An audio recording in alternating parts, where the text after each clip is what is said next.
දුල පුතාලා හැමෝටම Nano Science Academy YouTube channel එකෙන් ධාරා විද්‍යුතයේ අවසාන කොටස වන 8 වෙනි කොටස ඉදිරිපත් කරන්නයි මේ යන්නේ. එහිදී අපි පාස් පේපර් වල MCQ සාකච්ඡා කිරීමට බලාපොරොත්තු වෙනවා. එතකොට මේවා සාකච්ඡා කරන්න කලින් මෙහි ධාරා විද්‍යුතයේ කොටස් 7ක් තියෙනවා. එහි කොටස් 6ක් තිබ්බේ තියරි. අන්න ඒ කොටස් නිවැරදිව අධ්‍යයනය කරන්න ඕන. එහි සටහන් ලියා ගන්න, ෂෝට් නෝට් සාදන්න, පෝස්ටරයක් වගේ සූත්‍ර ලියා ගන්න. ඊළඟට එහි තියෙන අභ්‍යාස කරලා තමා මේ පාඩමට අපි සූදානම් වෙන්න ඕනේ. එතකොට එහි තව තිබ්බා 7 වෙනි කොටසේදී ප්‍රායෝගික පරීක්ෂණ ටිකක් හා සමග ප්‍රතිරෝධ හොයන විශේෂ ගණන් ටිකකුත් අපි හැදුවා. අන්න ඒ ටිකත් හදලා තමා අපි මේ පාස් පේපර් වලට යන්න ඕනේ. එතකොට මේ කොටස් හොඳට තේරෙනවා. එසේනම් මම දැන් දෙන්නම් අර පේසුරු ප්‍රකාශනවල. ඒකේ තියෙනවා කොටස් වශයෙන් කරලා තියෙන MCQ පාස් පේපර් වල. ඒ අංක තියෙන ප්‍රශ්න ටික හදන්න. මම මේ කොටස් ටික දැන් ඔබට ලබා දෙන්නම්. පාස් පේපර් පොත්වලත් මේ ප්‍රශ්න හොයාගන්න පුළුවන්. නමුත් පේසුරු ප්‍රකාශනවල අපිට පහසුවෙන් ඒක හොයාගන්න පුළුවන්. අපි පේසුරු ප්‍රකාශනයේ පාස් පේපර් වල MCQ නැත්නම් කෙටි ප්‍රශ්න ටික සාකච්ඡා කරමු. මම මුලින් දීලා දුන්නා අපි සාකච්ඡා කරන ප්‍රශ්න ටික නේද? අන්න ඒ ටික දැන් උදාලා ලියාගෙන තියෙන්න ඕන. ලියාගෙන ඒවා හදන්න උත්සාහ කරලා තියෙන්න ඕන. අර කලින් අපි තියරි කතා කරපු වීඩියෝ 6 නරඹලා තියෙන්න ඕන. ඒ වගේ පෝස්ටර් හදලා සටහන් ලියාගෙන ඉඳලා මේ ගණන් හදන්න උත්සාහ කරලා මේක බැලුවට පස්සේ තමයි මේක හොඳට තේරෙන්නේ. හොඳයි අපි පළවෙනි එක බලමු පේසුරු ප්‍රකාශනවල 0.1. ඒ කියන්නේ ඕම් නියම හා ප්‍රතිරෝධ පද්ධතිය අර්ථයේ පළවෙනි ගාන. ඒක 1983 ඒලෝ වල අහපු එක. බලමු අපි මේක හදන හැටි. දැන් මේකෙදි ප්‍රතිරෝධ 10ක් දීලා තියෙනවා. මේ මැදින් තමයි මෙතනයි අහන්නේ සමග ප්‍රතිරෝධය. ඒක ධාරා යන්නේ මෙහෙම ගිහිලා හැම එකක් කරාම යනවා. එකක්වත් අයින් කරන්න බෑ. මෙතන සම්බන්ධ කරාම මෙතනට R බෙදීම දෙකක්, පල්ලෙහාට R බෙදීම දෙකක් වැටෙනවා. දෙකට බෙදෙන්න. දැන් බලමු පොඩ්ඩක් සුළු කරන්න යනකොට මෙන්න මේ දෙන්න නම් ශ්‍රේණිගතයි කියලා පේනවා. ඒක අපිට ලකුණු කරන්න පුළුවන් ඔන්න ඔය ආකාරයෙන් නේ. ඒ කියන්නේ ඒකේ උත්තරේ 2R වෙනවනේ. දැන් බලන්න පොඩි ප්‍රශ්නයක් වෙනවා බලන්න. මෙහෙන් එන ධාරාව දැන් බෙදිලා යනවා. කලින් නම් මේකේ ධාරාවයි සමානින්දනේ ශ්‍රේණිගතයි කියලා ගත්තේ. දැන් මෙතෙන්ට ආපු ධාරාව දෙකට බෙදලා යනවා. ඒකින්ද මේ දෙන්න ශ්‍රේණිගත වෙන්නේ නැහැ. සමාන්තරගත වෙන්නේ නැහැ. ඇයි ඒ? මෙතන විභව බැස්මයි මෙතන විභව බැස්මයි අසමානයි. හරි. මේ දෙන්න ශ්‍රේණිගත ගන්නත් බෑ. මොකද මෙහෙන් එන ධාරාව මේකෙන් යනවා කියලා කියන්න බෑ. කොටසක් මෙහෙ යන්නත් පුළුවන්. දැන් ගැටලුවක් එනවා. ශ්‍රේණිගත ගන්නත් බෑ සමාන්තරගත ගන්නත් බෑ. විතර තේරුව ඒත් නැහැ. ඒකින්ද මේ වගේ ගණන් ශ්‍රේණිගත ගන්නත් බෑ සමාන්තරගත ගන්නත් බෑ විතර තේරුවක් නැහැ. ඒකින්ද මේ වගේ ගණන් අපි වෙනත් ආකාරයකට හදන්නේ. මතකද අපි කරා සමමිතික ආකාරය. මේකේ නම් වම දකුණත් සම්මිතිකක් වෙනවා. උඩ යටත් සම්මිතික වෙනවා. දැන් බලමු මේකේ එන සම්මිතික ආකාරයට තමයි හදන්න ඕනේ. ඒ සඳහා මේ පේනවා ඇති වෙන්න මෙතනින් මේක සමමිතික වෙනවා කියලා. මෙන්න මේ අක්ෂය ඔස්සේ සමමිතික වෙනවා. ඉහළ හා පහළ. දැන් බලමු අපි මේක හොයන ආකාරය. දැන් මේකෙදි ඉහළ පහළ සම්මිතික බව පේනවා. ඉහළ පහළ සම්මිතික වෙන්න නම් ප්‍රතිරෝධ තියෙන තැන් සමාන වෙන්න ඕන. ප්‍රතිරෝධවල අගයන් සමාන වෙන්න ඕන. එතකොට මම ඉහළ කෑල්ල විතරක් මම වෙනම ගත්තා. මේ තියෙන්නේ. එතකොට මෙතන R බෙදීම දෙකක් එකතු වෙනවා. මේ R හතර ඔහම තියෙනවා. මෙතනත් R බෙදීම දෙකක් එනවා. දැන් බලමු අපි උඩ කොටස විතරයි සමගය හොයන්න යන්නේ. උඩ කොටසේ සමගය හොයන්න යන්නේ. එතකොට බලන්න මේ R කොහොමද තියෙන්නේ? දැන් මෙතන මේ R ශ්‍රේණිගතයි. මේ R ශ්‍රේණිගතයි. ඒකට මේ දෙන්න එහෙනම් අපි කොහොමද තියෙන්නේ බලමු අපි මෙන්න මේ ආකාරයෙන් නේ. අපි අඳගම් බලන්න ඊළඟ. මෙහෙම තියෙනවා. උඩින් R බෙදීම දෙකයි R වෙනවා මේ දෙන්න ශ්‍රේණිගත වුණාම.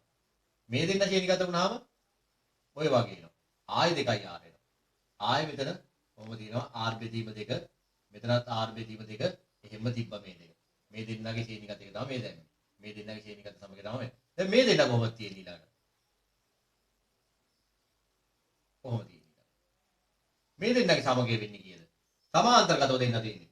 සමානේව සමාන්තරගතව දෙකක් තිබ්බහම එක ප්‍රතිරෝධයගේ බෙදන්න ඕන දෙකෙන්. එතකොට මෙතන එනවා R.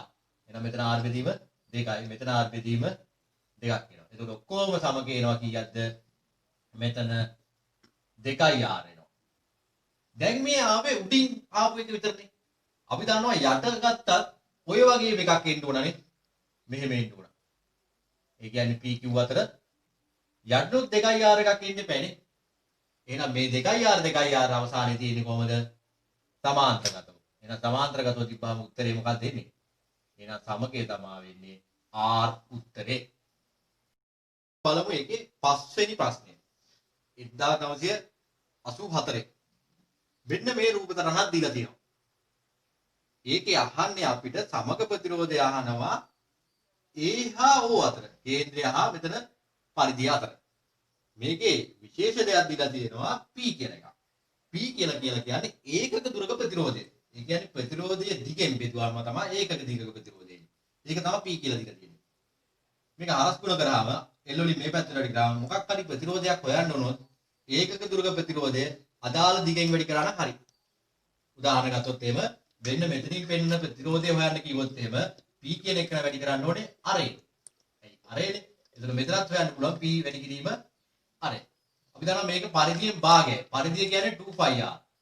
2πr වලින් භාගය πr. එහෙනම් මෙතන එන්නේ P වරක් πr. මෙතන P වරක් πr වෙනවානේ. මොකක්ද අතර මේ ඒක දුර ප්‍රතිරෝධය කියලා කියන්නේ? අපි දන්නවා ප්‍රතිරෝධය සඳහා ප්‍රකාශයක් තියෙනවා මෙන්න මේ වගේනේ. ප්‍රතිරෝධය සමානයි රෝ බෙදීම A වරක් L. එතකොට L එහෙම දිනා මෙතන R. එහෙනම් මේ P කියලා කියන්නේ ප්‍රතිරෝධතාව බෙදීම හරස්කඩ වර්ගඵලයට කියන තවත් නමක් තමයි මේ P කියලා කියන්නේ මෙතන. දැන් බලමු මේක කොහොමද ගන්නෙ කියලා.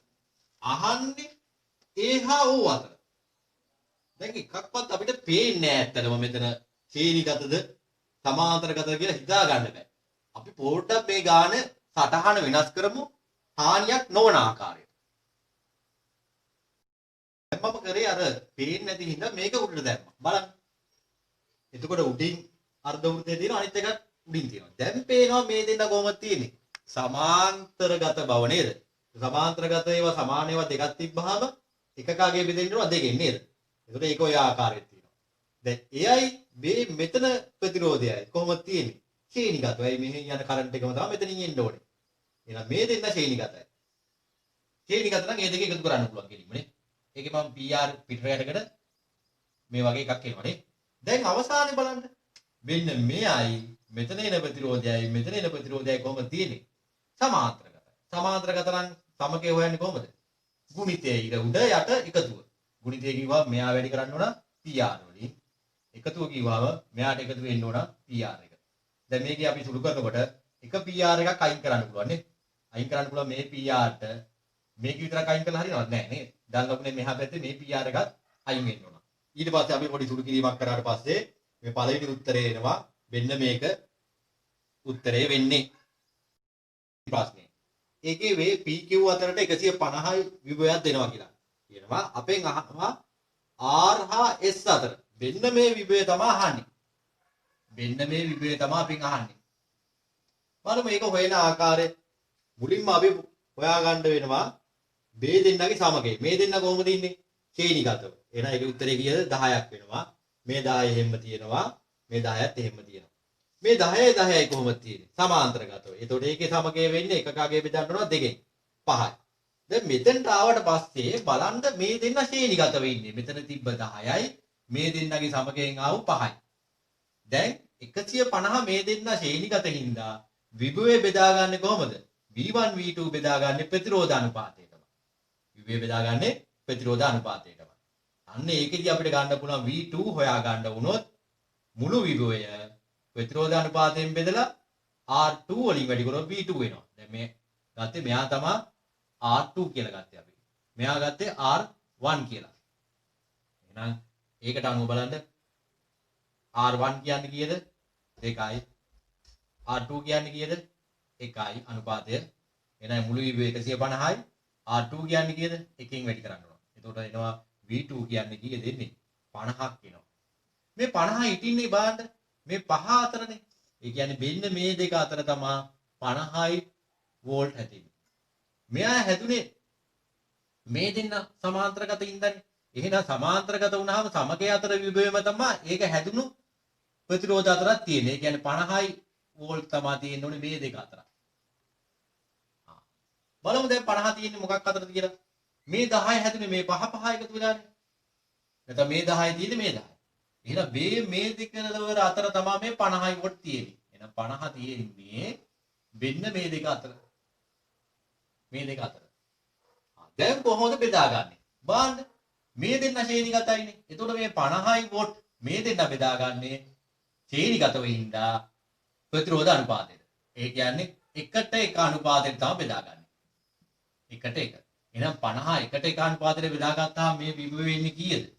මේ විභවය සමාන වෙන්නේ එතකොට ඒ කියන්නේ අපි කිව්වෝ SR එකනේ. RS එක. RS විභවාන්තරය සමාන වෙන්නේ එහෙනම් 1ට 1 අනුපාතයට බෙදාගත්තොත් 50 25 ගානේ. මෙයා 25යි මෙයා 25යි තමයි තියාගන්නේ. එහෙනම් උත්තරේ කීයද? 25යි. 19 වෙනි ප්‍රශ්නේ. ඒකේ කියනවා කෝෂයේ අභ්‍යන්තර ප්‍රතිරෝධය නොසලකා හරින්න කියලා. ඒ කියන්නේ සිම්පල් R බිඳුවයි. විදුලි ගාම බලය දන්නේ නැහැ. R ප්‍රතිරෝධය කරා 1 ඇම්පියර් ගමන් කරනවා කියලා. ඊළඟට කියනවා මේ ප්‍රතිරෝධයට තවත් ප්‍රතිරෝධයක් එකතු කරාට පස්සේ ධාරාව 3 ඇම්පියර් දක්වා වැඩි වෙලානේ. අපෙන් අහන්නේ R. එහෙනම් මෙතෙන්ට වඩා ධාරාව වැඩි වෙන්න නම් මෙයාට ශ්‍රේණිගතව ප්‍රතිරෝධ එකතු කරලා හරියනවද? නැහැ. ශ්‍රේණිගතව එකතු කරොත් වෙන්නේ සමස්ත ප්‍රතිරෝධය වැඩි වෙනවා. ඒතකොට ධාරාව අඩු වෙනවා. එහෙනම් සමාන්තරගතව සවිකරන්න සමස්ත ප්‍රතිරෝධය අඩු වෙනවා කියනවා. එහෙනම් අර කියපු ප්‍රතිරෝධය මේකට එකතු කරන්න ඕනේ කොහමද? සමාන්තරගතව. අපි යා කියමු R1 කියලා. එයා දන්නේ නැහැ. දැන් බලමු අපි මේක සුළු කරන විදිය. එතකොට මෙතන අර මෙයාට සමාන්තරගතව තමයි අර අතිරේක 2 ඕම් කියලා දීලා තියෙනවා එක. ඒ 2 ඕම් කියන ප්‍රතිරෝධය සම්බන්ධ වෙන්න ඕනේ මෙයාට සමාන්තරගතව. එතකොට තමයි සමස්ත ප්‍රතිරෝධය අඩු වෙලා මේ ධාරාව වැඩි වෙන්නේ. මේ දෙන්නගේ සමගය කොහොමද අපි ගන්නෙ? උඩ ගුණිත යට එකතුව දාන්න පුළුවන්. එතකොට දෙවරක් R ධන 2 කියලා දාන්න පුළුවන් නේද? දැන් බලමු අපි ඊළඟට මේකට කර්චොෆ් දාම් බලන්න. කර්චොෆ් දානවා මෙන්න මේ චක්‍රයට. විදුලි ගාම බලය E. I වරක් R. විදුලි ගාම බල වල එකතුව සමානයි R වල එකතුව දැම්මේ නේද? දැන් මෙතන දාම් බලන්න. විදුලි ගාම බල වල එකතුව කියන්නේ E ම තමයි. 3 ඇම්පියර් යනවා. මේ දෙන්න වෙනුවටම යොදා ගන්න සමගය එතකොට එකයි ඉන්නේ. අන්නේ IR දානකොට 3 වරක් අර හොයාගත්ත සමකේ දාන්න මෙතන. මේක දෙවෙනි ප්‍රකාශය. දැන් බලන්න 1 හා 2කින් මේ පැත්ත සමාන නම් මේකයි මොකද කියන්නේ කෙනෙකුට සමාන වෙන්න ඕන. එහෙනම් අපි ලියන්න පුළුවන් R මෙතන 3න් වැඩි කරාම 6යි R යට R ධන 2 නේ. ඊළඟට මේ R ට මේ R කැපෙනවා. කැපුණාම මෙතන 1 ඉතුරු වෙනවා. ඊළඟට R ධන 2කින් හරස් ගුණ කරනවා. හරස් ගුණ කරලා 2 මෙහාට ගත්තාම 4යි තමයි එන්නේ. දැන් බලන්න මේකේ මොකක්ද උනේ කියලා බලන්න. උත්තරේ 4. 4යි ඕම් නේ. දැන් ධාරාව 3 ගුණයක් වෙලා. එහෙනම් සමස්ත ප්‍රතිරෝධයේ 3 ගුණයකින් ඇත්තට අඩු වෙන්න ඕන මෙතන. බලන්න මෙතනට R ට 4 දැම්මහම උත්තරේ එන්නේ කීයද? 4 බෙදීම මෙතන සුළු කරාම එනවා 4 බෙදීම 3. හරිනේ. ඒ කියන්නේ මෙතන තිබ්බේ 4යිනේ. උත්තරය ආවේ. ප්‍රතිරෝධය 4 3 ගුණයකින් අඩු වෙනකොට ධාරාව 3 ගුණයකින් වැඩි වෙලා තියෙන එක තමයි මේකෙන් කියන්න පුළුවන් ඉන්නේ. 5 වෙනි ප්‍රශ්නේ. බලන්න ඒකේ දීලා තියෙන්නේ ඒකේ අර ඡේදේ කියනකොට වැදගත් කරුණු ටිකක් තියෙනවා. අභ්‍යන්තර ප්‍රතිරෝධය නොසලකා හරින්න. ඒ කියන්නේ R බිඳුවයි කියලා ගන්න ඕන. P කියන එක නා විචල්්‍ය ප්‍රතිරෝධයක් කියන්නේ අඩු වැඩි කරන්න පුළුවන් ප්‍රතිරෝධයක්. Q කියන කෙනා නිශ්චිත ප්‍රතිරෝධය වෙනස් කරන්න බෑ. මෙයා වෝල්ට්මීටරයක් මේ ඇමීටරයක්. දැන් මතක තියාගන්න ඕන P වැඩි කරාම මොකද වෙන්නේ කියලා අහන්නේ වෝල්ට්මීටර ඇමීටර වල. වෝල්ට්මීටර එක කියන්නේ මේ දෙකලර විභවාන්තරය පෙන්වන්නේ මෙයාගේ අභ්‍යන්තර ප්‍රතිරෝධය ඉතා විශාලයි. පරිපූර්ණ නම් අනන්තයයිනේ. ඉතින් මේක හරහා ධාරා යන්නේ නැහැ කියලා තමයි මේ ගණන් වර්ගය හදන්න වෙන්නේ. මෙයාගේ අභ්‍යන්තර ප්‍රතිරෝධය නොසලකා හැරලා තමයි මේකෙත් හදන්න වෙන්නේ. එයාගේ අභ්‍යන්තර ප්‍රතිරෝධය ඉතා කුඩායි. එහෙනම් මේකේ ධාරා යන්නේ එකම එක මාර්ගයක විතරයි. වෙන්න මේකේ විතරයි ධාරා යන්නේ. මේ මාර්ගය යන්න විදියක් නැහැ. අපි ගමු යන ධාරාව I කියලා. දැන් බලමු අපි කොහොමද මේකේ පාඩම් ගන්න කියලා. එසේනම් බලමු මේකේ P වැඩි කරනකොට මොකද වෙන්නේ කියලා. අනිවාර්යයෙන් ධාරා යන්නේ මේ මාර්ගයෙන් හින්දා P වැඩි කරනකොට ප්‍රතිරෝධය වැඩි වෙනවනේ සමස්ත. එහෙම වුණොත් අපි දන්නවා කර්චොෆ් නියමයට අනුව විද්‍යුත්ගාමක බලය සමානයි I වරක් මෙතන ධාරා මේ ප්‍රතිරෝධ දෙක එකපාර තියන්න පුළුවන්. මොකද එක මාර්ගයනේ තියෙන්නේ. ඒක I සමාන වෙන්නේ මොකේද? E බෙදීම P ධන Q ට. Q ප්‍රතිරෝධය. ඒක P වැඩි වෙනකොට I මොකද වෙන්නේ? අඩු වෙනවා. ඒකින්ද ඇමීටර පාඨාංක මොකද වෙන්න ඕනේ? අඩු වෙන්න ඕන. ඇමීටර පාඨාංකය අඩු වෙන්න ඕන. දැන් බලමු වෝල්ට් මීටර පාඨාංක වෙන්නේ මොකක්ද කියලා. මෙහෙ ධන මෙහෙ ඍණට මෙහෙ ඍණනේ. මෙයාගේ විභවාන්තරය පෙන්නන්නේ බලන්න මෙතන ගිහිල්ලා කෝෂයේ මෙතන. මේ පැත්තෙන් බැලුවහම කෝෂයේ මෙතන. එහෙනම් විද්‍යුත් මේ පාඨාංකය සමාන වෙන්නේ අපි දන්නවා දෙකලවර විභවාන්තරය. V සමාන වෙනවා කෝෂයේ දෙකලවර විභවාන්තරය V නම්. කෝෂයේ දෙකලවර විභවාන්තරය V නම් V සමාන වෙනවා E ඍණ IR එකනේ. මොකද අපි ගන්නෙනේ කෝෂයේ දෙකලවර විභවාන්තරයේ ධාරාව කෝෂයෙන් එළියට එනකොට දෙකලවර විභවාන්තරය සමාන විද්‍යුත්ගාම බලයෙන් අඩු වෙන්න ඕන ධාරාවරක් අභ්‍යන්තර ප්‍රතිරෝධය. මේකේ අභ්‍යන්තර ප්‍රතිරෝධය බිඳුවක් කියලා තියෙනවා. ඒකින්ද මේ පදයේ මොකද වෙන්නේ? බිඳුවක් වෙනවා. ඒකින්ද V සමාන වෙනවා E ට. ඒකයි වෝල්ට් මීටර පාඨාංග මේ වෙලාවේ සමාන වෙනවා කෝෂයේ දෙකලවර විභවාන්තරය සමාන වෙන්නේ E ට. දැන් බලන්න ධාරාව අඩු වුණා කියලා වෝල්ට් මීටර පාඨාංග වෙනස් වෙයිද? නෑනේ විද්‍යුත්ගාම බලය වෙනස් වෙන්නේ නෑනේ. ඒකින්ද මොකද කියන්නේ? වෝල්ට් මීටර පාඨාංග මේකේ නියත වෙන්න ඕන. ඒක අමතරව දැන් බලන්න මේ සමීකරණේ මේ පැත්ත සමාන වෙන්නේ මෙතනට. මේ පැත්ත සමාන වෙන්නේ මෙතනට. එහෙනම් මේ වෝල්ට් මීටර පාඨාංග සමාන වෙන්නේ මේකේ විභව බැස්මයි මේකේ විභව බැස්මයි එකතුවට. මේකේ විභව බැස්ම ගන්න පුළුවන් I වරක් P. මේකේ විභව බැස්ම I වරක් Q.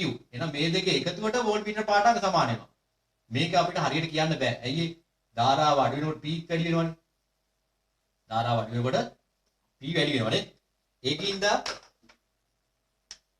ධාරාව අඩු වෙනකොට P වැඩි වෙලා ඒක නියතව තියා ගන්නවා. ඒකින්ද මේ පැත්තෙන් අපිට ටිකට හිතනකොට පොඩ්ඩක් ගැටලු වෙනවා. මෙයා අඩු වෙනකොට මෙයා ඒ වගේම වැඩි වෙයිද කියන එකනේ. හැබැයි මේකෙන් හරියටම කියන්න පුළුවන් මොකද්ද? වෝල්ට් මීටර පාඨාංග ඊට සමාන වෙන්නේ මේ පදේ බිඳුවේ හින්දා. ඒකින්ද වෝල්ට් මීටර පාඨාංග නියතයි. මෙයා වෙනස් වෙන්නේ නැහැ. එහෙනම් ඒක තමයි උත්තරේ. වෝල්ට් මීටර පාඨාංගය නියතයි. ඇමීටර පාඨාංග අඩු වෙනවා කියන එක. මේ ප්‍රශ්නේ. ඒකේ බල්බ මෙහෙම සවි කරලා තියෙනවා. අපෙන් අහනවා මේවා සර්ව සම බල්බ කියලා කියනවා. ඒ කියන්නේ ප්‍රතිරෝධ සමානයි. එතකොට මෙහෙම ධාරාව යනකොට අපෙන් අහනවා වැඩිම දීප්තියෙන් දැල් වෙන බල්බය මුලින් ඊළඟට අඩුම දීප්තියෙන් දැල් වෙන්නේ කුමන බල්බද කියලා. බලමු අපි ධාරා බෙදෙන හැටි අනුව තමයි ගන්න ඕනේ. මෙහෙන් යනවා ධාරාව. මේ පැත්තෙන් එනවා. එනකොට මොකද වෙන්නේ? මෙතනින් ආපහු ධාරාව බෙදෙනවා. මෙහෙන් I1 යනවා. මෙහෙන් යනවා I2. මේකේ ආයි බෙදෙනවා මෙතන. I3 මෙතන යනවා I4. ධාරා බෙදෙනවා. ආයි මෙහෙන් ධාරා එකතු වෙලා මේක දිගේ එනවා. දැන් දීප්තිය වැඩිම වෙන්නේ කරන්ට් එක වැඩිපුරම යන එකනාගේ. එහෙනම් වැඩිපුරම යන්නේ කාගේද? මේකේනේ. මොකද මේවට යනකොට බෙදිලානේ යන්නේ. එහෙනම් වැඩිම කවුද? A. අඩුම බලමු. දැන් මෙහෙම ගියාට පස්සේ බලන්න මේකෙන් I1 යනවා මේකෙන් මෙහාට. එතකොට මේ දෙන්නගේ සමගය දැන් බලන්න ඕනේ මේකේද ප්‍රතිරෝධය වැඩි මේ තුන් දෙනාගේද කියලා. ඒකෙන් කියන්න පුළුවන් මෙයාද වැඩි මෙයාද කියලා. බලන්න මේකේ සමගය මෙයාට වඩා ටිකක් හරි එකතු වෙනවානේ. මොකද මෙතන භාගයක් එනවනේ R ගත්තාම R බෙදීම දෙකක් එනවා. ඒකට මේ R එකතු වුණාම R එකමාරක් එනවා. මෙතන R එකයි විතරයි. එහෙනම් වැඩි ධාරාවක් කියන්නේ උඩින්. එහෙනම් මේ තුන් දෙනාගේ කෙනෙක් තමයි අඩුම දීප්තිය. ඒකෙත් බලන්න මේ දෙක එකතු වෙලානේ මෙතන ධාරාව යන්නේ. මෙතන ධාරාව ඇත්තටම I2 හැදෙනවා අපව. මෙතනින් එන එකම හැදෙනවා. මේක බෙදිලා යනවනේ. එහෙනම් මේක සමාන දීප්තියකින් ඇත්තට. අඩු සමානයි හැබැයි. එහෙනම් අඩුවෙන්ම දැල් වෙන දීප්තිය අඩුම දෙන්නෙක් ඉන්නවා ඇත්තටම. E හරි ඊළඟට D හරි. මේ දෙකෙන් එකක් ගත්තොත් හරි. දැන් 44 වෙනි ප්‍රශ්නේ. ඒකේ මේ වගේ පරිපදයක් දීලා තිනා වෝල්ට්මීටරේ V1 ඇමීටරේ සම්බන්ධ කරලා තියෙනවා. I1 ධාරාවක් යනවා. ඊළඟ එකේ දීලා තිනවා තව මේ ප්‍රතිරෝධයට සමාන්තරගතව තව ප්‍රතිරෝධයක් සවි කරනවා. වෝල්ට්මීටරේ මෙහෙම සවි කරලා තියෙනවා. මේකේ වැදගත්ම දේ තමයි මෙන්න මෙයාගේ විද්‍යුත්ගාමක බලය ඊවන එක්කනාගේ අභ්‍යන්තර ප්‍රතිරෝධය ශූන්‍ය කියලා කියනවා. මෙයා ශූන්‍ය වීම හෝ නොවීම අනුව සම්පූර්ණයෙන්ම උත්තර වෙනස් වෙනවා. මේකෙත් ඒකම බිඳුවයි. වෝල්ට්මීටර ඇමීටර පරිපූර්ණයි කියලා ගන්න තියෙනවා. ඒ කියන්නේ වෝල්ට්මීටර හරහා ධාරාව යන්නේ නැහැ. ඇමීටර හරහා විභවාන්තරයක් තියාගන්න බෑ. එයාගේ අභ්‍යන්තර ප්‍රතිරෝධය ඉතා කුඩායි. මෙයාගේ ප්‍රතිරෝධය ඉතා විශාලයි. හරි. බලමු අපි මේකට කර්ජ් ඔෆ් දැම්මොත් මොකද කියන්නේ? විද්‍යුත්ගාමක බලය E වල එකතුව සමානයි එම දිශාවට ගත්ත IR ගුණිත වල එකතුවනේ. ඔක තමයි කර්ජ් ඔෆ් නියමය. බලමු. මේ පැත්තේ තියෙන එකම කෝෂයයි E. හරි. එතකොට ප්‍රතිරෝධය හම්බෙන්නේ මේක හරහා විතරයි. මේ I1 ධාරාව යන්නේ. එහෙනම් I1 වරක් R. එහෙනම් I1 සමාන වෙන්නේ මොකේද? E බෙදීම R ට. E බෙදීම R ට සමාන වෙනවා. මේක තමයි මීටර පාඨාංග වෙන්නේ. මීටර පාඨාංගය සමාන වෙන්නේ මේකට තමයි. එහෙනම් I1 කියන්නේ මේක තමයි උත්තරේ. බලමු මේකට දාලා අපි මේකට දැම්මොත් අපි ඒකම දාමු අපි බලන්න. කර්ජ් ඔෆ් නියමය දැම්මා. විද්‍යුත්ගාම බල වල එකතුව සමානයි IR ගුණිත වල එකතුව. විද්‍යුත්ගාම බලයේ ඊමයි අභ්‍යන්තර ප්‍රතිරෝධයක් නැහැ නේද? ඒ කෝෂයමනේ. ඊළඟ මෙතන අපි දාන එක ලේසි. මේ දෙන්න සමාන්තරගත හින්දා සමගය වෙන්නේ R බෙදීම දෙකක් වෙනවා. මොකද දෙන්නේ සමාන දෙකක් සමාන්තරගතව තිබ්බාම එකක ප්‍රතිරෝධය බෙදෙන්න ඕන දෙකේ. එහෙනම් මෙතන I2 වරක් R බෙදීම දෙක එකපාර දාන එක ලේසි. මේකෙන් I2 වෙනවා ඇත්තටම හරස් ගුණ කරාම 2යි E බෙදීම R. දැන් පේනවා. ධාරා අතර සම්බන්ධය නම් I1 වැඩි I2 අඩුයි. නෑ ඒක අනිත් පැත්තනේ. කවුද වැඩි වෙන්න ඕනේ? I1 ට වඩා I2 වැඩි. මෙයා වැඩිනේ. දැන් බලමු අපි වෝල්ට්මීටර පාඨාංග සමාන වෙන්නේ කියලා. මේ කෝෂයේ දෙක මේ ප්‍රතිරෝධයේ දෙකලරු විභාන්තරයට සමාන වෙනවා. මේකේ බලමු වෝල්ට්මීටර පාඨාංග සමාන වෙනවා. එතකොට I1 වරක් R. මේ පැත්තෙන් හදන්නත් පුළුවන් ඕන. නැත්තම් බලන්න කෝෂයේ ධනාග්‍රයට සම්බන්ධ වෙන වෝල්ට්මීටරේ මේ අග්‍රය සම්බන්ධ වෙනවා කෝෂයේ ඍණාග්‍රය. එහෙනම් මේකේ දෙකලවර විභාන්තරයම තමයි වෝල්ට්මීටර පාඨාංග වෙන්නේ. ඒ වෙලාවට අපි දන්නවා දෙකලවර විභවාන්තරය සමාන වෙන්නේ E ඍණ IR එකට. මේ කොයි වෙලාවටද? කෝෂයෙන් එළියට ධාරාව වෙනකොට. දෙකලවර විභවාන්තරය සමානයි E වලින් මේක හරහා ගමන් කරන ධාරාව I නම් එළියට යන එක IR එක. මේක කෝෂයෙන් එළියට ධාරාව වෙනකොට තමයි දෙකලවර විභවාන්තරය. දැන් මේකේ අභ්‍යන්තර ප්‍රතිරෝධ බිඳුවයි කියලා දීලා තියෙනවා මේක. එමුණොත් මේ පදයෙන් මොකද වෙන්නේ? බිඳු වෙනවා. එතකොට V සමාන වෙනවා E ට. අන්න ඒ V තමයි මෙතන වෝල්ට්මීටර පාඨාංග සමාන වෙන්නේ. ඒකින්ද E ට සමාන වෙනවා. මේකෙත් බලමු අපි එක කියන්නේ මොකක්ද කියලා. වෝල්ට්මීටර පාඨාංග වෙන්නේ කියන්නේ V2 එකනේ. මෙතන V1 එකේ ඉන්නේ. මේකේ V2 එක සමාන වෙන්නේ. ඒකෙත් බලන්න මේ අග්‍රය සම්බන්ධ වෙන්නේ මෙතනට. වෝල්ට්මීටරේ මේ අග්‍රය සම්බන්ධ වෙන්නේ මෙතනට. ඒ දෙකලර විභාන්තරේ ඒකෙත් අභ්‍යන්තර ප්‍රතිරෝධය බිඳුවමනේ. ඒකත් සමාන වෙන්නේ ඊට. එහෙනම් මොකද්ද උත්තරේ? වෝල්ට්මීටර පාඨාංග සමානයි ධාරාව I2 වැඩි. දැන් මේකේ අපි බලමු පොඩි වෙනසක් කරලා. මම දැන් මේ ගාන පොඩ්ඩක් වෙනස් කරනවා. R තිබ්බොත් මොකද වෙන්නේ කියලා බලමු අපි. දැන් බලමු අපි මේ ප්‍රතිරෝධය තිබ්බනම් මොකද වෙන්නේ කියලා.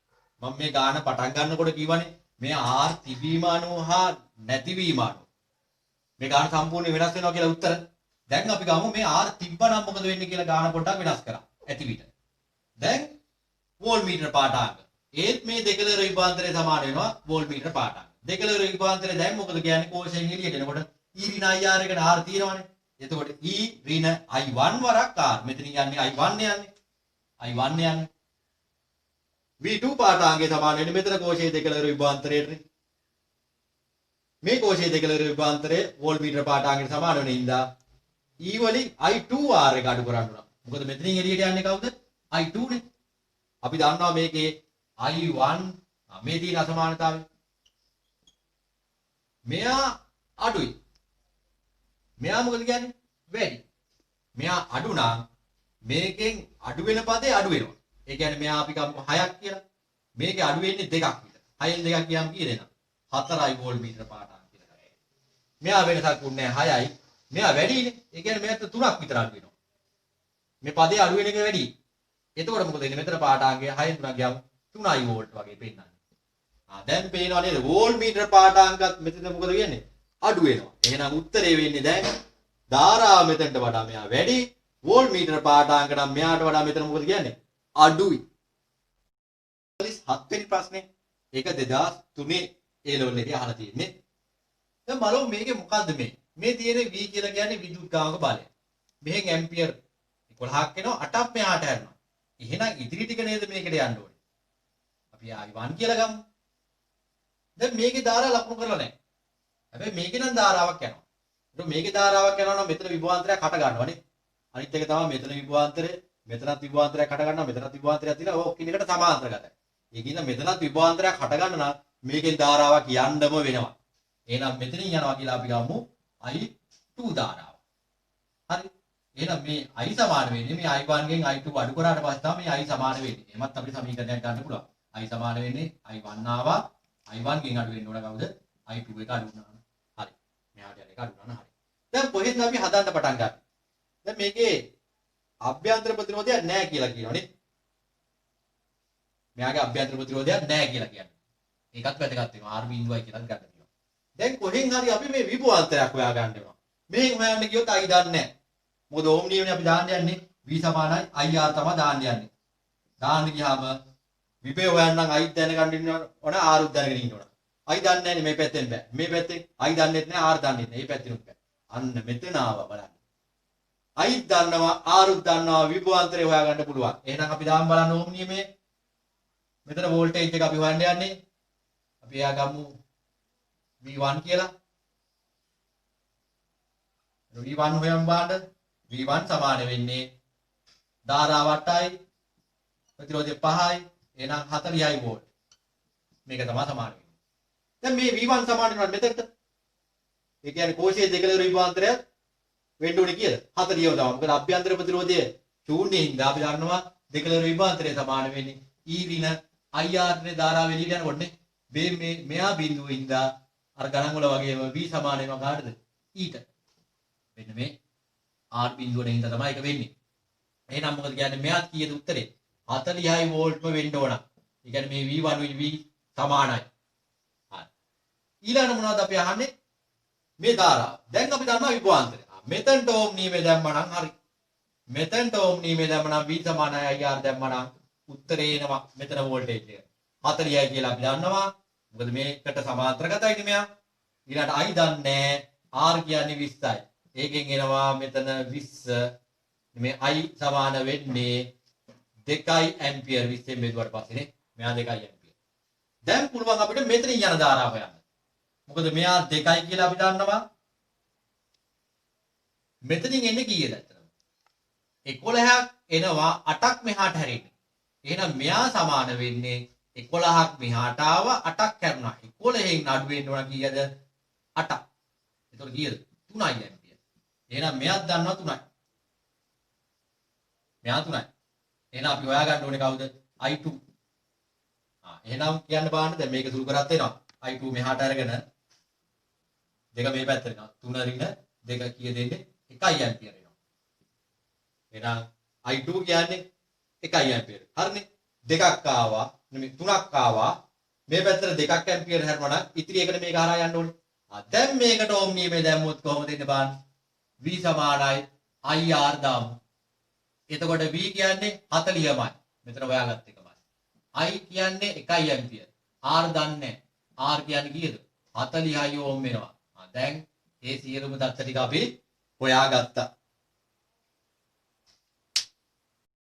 මේ 79 වෙනි ප්‍රශ්නයේදී අහන්නේ මේ වගේ පරිපථයක් දීලා තියෙනවා. වෝල්ට්මීටරය C ට D ට E ට F ට A ට තැබුවට පස්සේ පාඨාංග විය හැක්කේ කියලා තමයි අපි අහන්නේ. එතකොට හැම වෙලේම මේ වෝල්ට්මීටරය අපි C ට තිබ්බොත් එහෙම මෙයා පෙන්වන්නේ මේ අග්‍ර දෙක අතර විභවාන්තරය. ඒ කියන්නේ සීට තිබ්බාම මේ 50 ඕම් හරහා විභවාන්තරය තමයි අහන්නේ.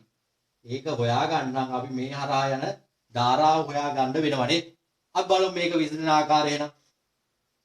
හොඳයි බලමු මේක අපි විසඳන ආකාරයේ ධාරා ගමන් කිරීම. මේ 50යි 50යි තියෙන්නේ ඡේදිගතව. එතකොට ඒක උත්තරේ 100ක් වෙනවනේ. ඒ 100 මේ මෙතන 100ත් එක්ක සමාන්තරගත වෙනවා. එතකොට 50ක් වෙනවා. සමාන ඒවා දෙකක් සමාන්තරගත වුණාම භාගයක් වෙනවා. මේ තුන තියෙන්නේ කොහොමද? ඡේදිගතෙන්ද එකතු වෙනවා. දැන් මෙතනට අපිට පුළුවන් ඕම් නියමය දාලා හරි කර්චොෆ් නියමය හරි දාලා ධාරාව හොයාගන්න. 12 වෝල්ට් සමානයි ධාරාව වරක් ප්‍රතිරෝධය. I සමානයි මෙන්න මේ උත්තරේ එනවනේ. ඒ I තමයි මෙතනින් යන්නේ. මේ 50 හරහා. එතකොට මෙතනින් ඉන්නේ ඇත්තටම ඔය 12 බෙදීම 150 කියන ධාරාව ඇම්පියර් වලින්. එතකොට ඒක මෙතෙන්ට ආවට පස්සේ කොහොමද බෙදෙන්නේ බලන්න එකට එක අනුපාතයද. මොකද මේ දෙන්න සමාන්තරගත වුණාම ධාරාව බෙදාගන්නේ ප්‍රතිරෝධ අනුපාතයේ පරස්පරය. දැන් පරස්පරය ගත්තාම එකට එකනේ අනුපාතය. පරස්පරයත් එකට එකම තමයි. එහෙනම් එකට එක අනුපාතයට බෙදුවහම භාගයට තමයි කැපිලා යන්නේ. කැඩලා යන්නේ. ඒ කියන්නේ 6 බෙදීම 150යි 6 බෙදීම 150යි. දැන් බලමු. මේක යන්නේ මේ දෙක හරහානේ. ඒක තමයි මම මේ ලකුණු කරලා තියෙන්නේ. ඒතකොට මෙතනින් හැම එක තමයි මේක හරහා යන්නේ. දැන් අපිට පුළුවන් ධාරාවක් ගන්නවා ප්‍රතිරෝධයක් ගන්නවා නම් අපිට හොයාගන්න පුළුවන්. දැන් බලමු අපි ඉස්සරවම මේක සම්බන්ධ කරලා තියෙනවා කියමු මෙතනට. එතකොට මේ විභවාන්තරයෙන් මෙහා පෙන්නන්නේ නේද? එතකොට මෙයාගේ පාඨාංකය වෙන්නේ ධාරාව කියන්නේ 6 බෙදීම 150 වැඩි කරන්න ඕන 50. එතකොට මෙතන කැපිලා ගියාම කීයද එන්නේ? 50ක් කැපිලා වෙනවා. එහෙනම් 2 වෝල්ට් පෙන්නනවානේ. හරි. ඊළඟට අපි ගත්තු මෝල් මීටරේ අපි කොහොමද මේ මෙතනට මෙහෙම සම්බන්ධ කරා කියලා. මෙතනට සම්බන්ධ කරා නම් දැන් මේක නෑ. මෙතනට සම්බන්ධ කරා මේ විභවාන්තරය තමයි වෝල්ට් මීටරේ පාඨාංකය වෙන්නේ. එතකොට මේ පාඨාංකය වෙන්නේ කීයද? 12 බෙදීම 150 වැඩි කරන්න ඕන 50. දැන් කීයද? ඕම් නියමේ තමයි දැන්. එතකොට මෙතන 4යි වෝල්ට් එනවනේ. 4යි වෝල්ට් එනවා. දැන් අපි වෝල්ට් මීටරේ අපි මෙහෙම සවි කරා නම් මෙතනට ඊළඟට නේ. එහෙම සවි කරා නම් ඇත්තට පෙන්නන්නේ කොහොමද? මේකේ පාඨාංකය වෙන්නේ ඒ ධාරාව 6 බෙදීම 150 වැඩි කරනවා කීයද? 100. එතකොට උත්තරේ එනවා කීයද? මෙතන උත්තරේ එනවා මෙතන දෙකෙන් වැඩි වෙනවා 12යි 12 තුනෙන් බෙදලා මෙතනත් 4යි වෝල්ට් පෙන්නනවානේ. 4යි වෝල්ට් පෙන්නනවා. හරි. ඊළඟට බලමු අපි මෙතන. ඊළඟට අපි ගත්තොත් එහෙනම් 4 පෙන්නනවා. හරි. තව පොඩ්ඩක් බලමු ඊළඟට තව සම්බන්ධ කරන්න පුළුවන් D ට හා F ට. F ලක්ෂයේ තිබ්බහම මෙතන 4ට අමතරව දැන් මෙතන ඉඳන් මෙතන විභව ව්‍යාසම තමයි පෙන්නන්නේ. මෙතන 4යි. මෙතන අපිට විභව හොයා ගන්න පුළුවන්. එතන ධාරාව වැඩි කිරීම ප්‍රතිරෝධය. එතන ආගේ කීයද එන්නේ? එනවා 5යි. එතන 4යි වෝල්ට් එනවනේ. එහෙනම් මෙතන තිබ්බහම 4යි 4යි 8යි වෝල්ට් පෙන්නන්න ඕන ඒ වෙලාවට එනවා. ඒ ආකාරයට මේක හරහා අපි තිබ්බොත් එහෙම එච්චරයි නේද? අපි මෙතන තියලා ගත්ත උත්තරේ නේද? ඔන්න ඔය උත්තර ටික තමයි එන්න පුළුවන්. 8 එනවා මෙතනට ආවම 4 ආවනේ. මෙතනටත් 4 ආවා. මෙතනට 2යි වෝල්ට් ආවා. මෙතනට 4ක් ආවනේ. එහෙනම් 8 4 2 කියන ඒවා තමයි එන්න පුළුවන්. මේක අපිට විභවය බෙදුම් ආකාරයටත් ගන්න පුළුවන්. ඒ කියන්නේ මේ 50යි 50යි ශ්‍රේණිගතයි යත් එක මෙයා සමාන්තරගත වුණාම වෙන්න මෙතනට වැටෙන්නේ 50 න්‍යාය නේද මතකද උත්තරේ? දැන් මේ 12 බෙදාගන්නේ 50 50 50. මොකද මේ තුන් දෙනා ශ්‍රේණිගතයිනේ. එකට අනුපාතයෙන් තමයි 12 බෙදාගන්නේ. එතකොට කීයද වැටෙන්නේ? මෙතනට 4යි වෝල්ට් වැටෙනවා. මෙතනටත් 4යි වෝල්ට් වැටෙනවා. මෙතනටත් වෙනම 4යි වෝල්ට් වැටෙනවානේ. ඔක තමයි එන්නේ. දැන් බලමු ඊළඟට. මෙතනට 4යි වෝල්ට් වැටෙන්නේ. දැන් අපි මේක අයින් කරගමු එහෙනම් ඊට පස්සේ මෙයාට 4යි වෝල්ට් න්යාය අරගෙන. මේ 4යි වෝල්ට් මේ දෙන්න බෙදාගන්නේ කොහොමද? මේ දෙන්න ශ්‍රේණිගතයිනේ. මේ පැත්තෙන් ආවම. මොකද මේ 4 මේ දෙන්න අතරක් තියෙන්න ඕන. එතකොට මෙයාට 2යි වෝල්ට් වැටෙනවා. මෙයාට 2යි වෝල්ට් වැටෙනවානේ. දැනුත් එනවා අර උත්තරමනේ. දැන් මෙතන ඉඳන් මෙතන තිබ්බා මේ දෙක එකතු වෙනවා. එතකොට මේ අග්‍ර දෙක අතර වෝල්ට් මීටරේ සවි වුණාම 8යි වෝල්ට් පෙන්නන්න ඕන. එහෙනම් 8යි වෝල්ට් පෙන්නනවා.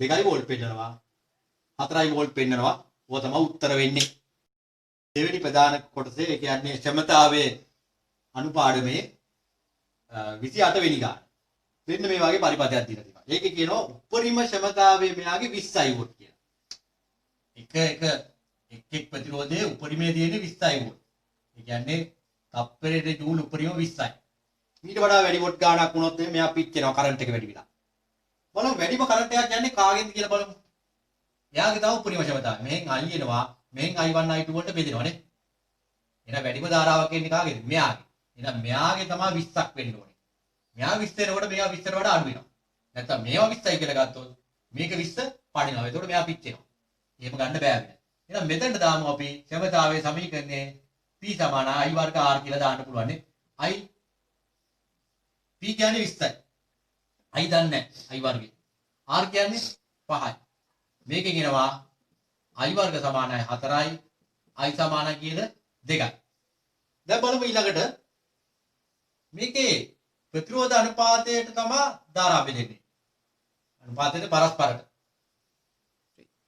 එතකොට ධාරා බෙදෙන්නේ ප්‍රතිරෝධ අනුපාතයේ පරස්පරයට දැන් එකට එක අනුපාතෙට තියෙන්නේ මේකනේ එහෙනම් ධාරා දෙක මොකද කියන්නේ සමානව තමයි බෙදෙන්නේ සමානව බෙදෙන්නේ එතකොට මෙහෙන් එන ධාරාව අපි හොයාගත්ත 2යි එහෙනම් මේකේ යන්න ඕනේ කීයද 1යි ඇම්පියර් නේ මේකෙත් යන්න ඕනේ 1යි ඇම්පියර් යන්න ඕනේ හරි දැන් ක්ෂමතාවය එතකොට මේකේ හොයන්න පුළුවන් වෙනම I වර්ග R දාලා මෙතන වෙනම I R දාන්න පුළුවන් නේ මේකක කීයද දෙන්නේ එතකොට දැන් මොස් ක්ෂමතාවය හොයන්න I වර්ග R දාම් බලන්න I කියන්නේ 1යි එකේ වර්ගය R කියන්නේ 5යි එතකොට කීයද දෙන්නේ 5යි වොට් එන්නේ නේ එතකොට මෙයාගේ කීයද 5යි වොට්ම තමයි සර්ව සමානයි ධාරාවත් යන්නේ එකම ධාරාවනේ යන්නේ එතකොට උත්තරේ කීයද දෙන්නේ මෙයාගේ 20ක් වුණානේ 20යි 5යි 5යි ගත්තාම එහෙනම් උත්තරේ කීයද 30යි වොට් වෙන්න ඕන. බලමු තුන්වෙනි එක. කර්චොෆ් නියම යටතේ පළවෙනි එක. අපි බලමු මේ වගේ පරිපථයක් දීලා තියෙනවා මේ B ලක්ෂය භූගත කරලා තියෙනවා කියලා. ඒ කියන්නේ එතන විභවයේ බිඳුවයි. අපිට අහන්නේ A ලක්ෂයේ විභවය. භූගත කරේ නැත්නම් ඇත්තටම විභව හොයන්න පුළුවන් වෙන්නේ සාපේක්ෂ විභවය විතරයි. යම් ලක්ෂයකට සාපේක්ෂව අනිත් තැන විභවය හොයන්න පුළුවන්. දැන් භූගත කරොත් මෙතන විභවය අපිට කියන්න පුළුවන් හරියටම.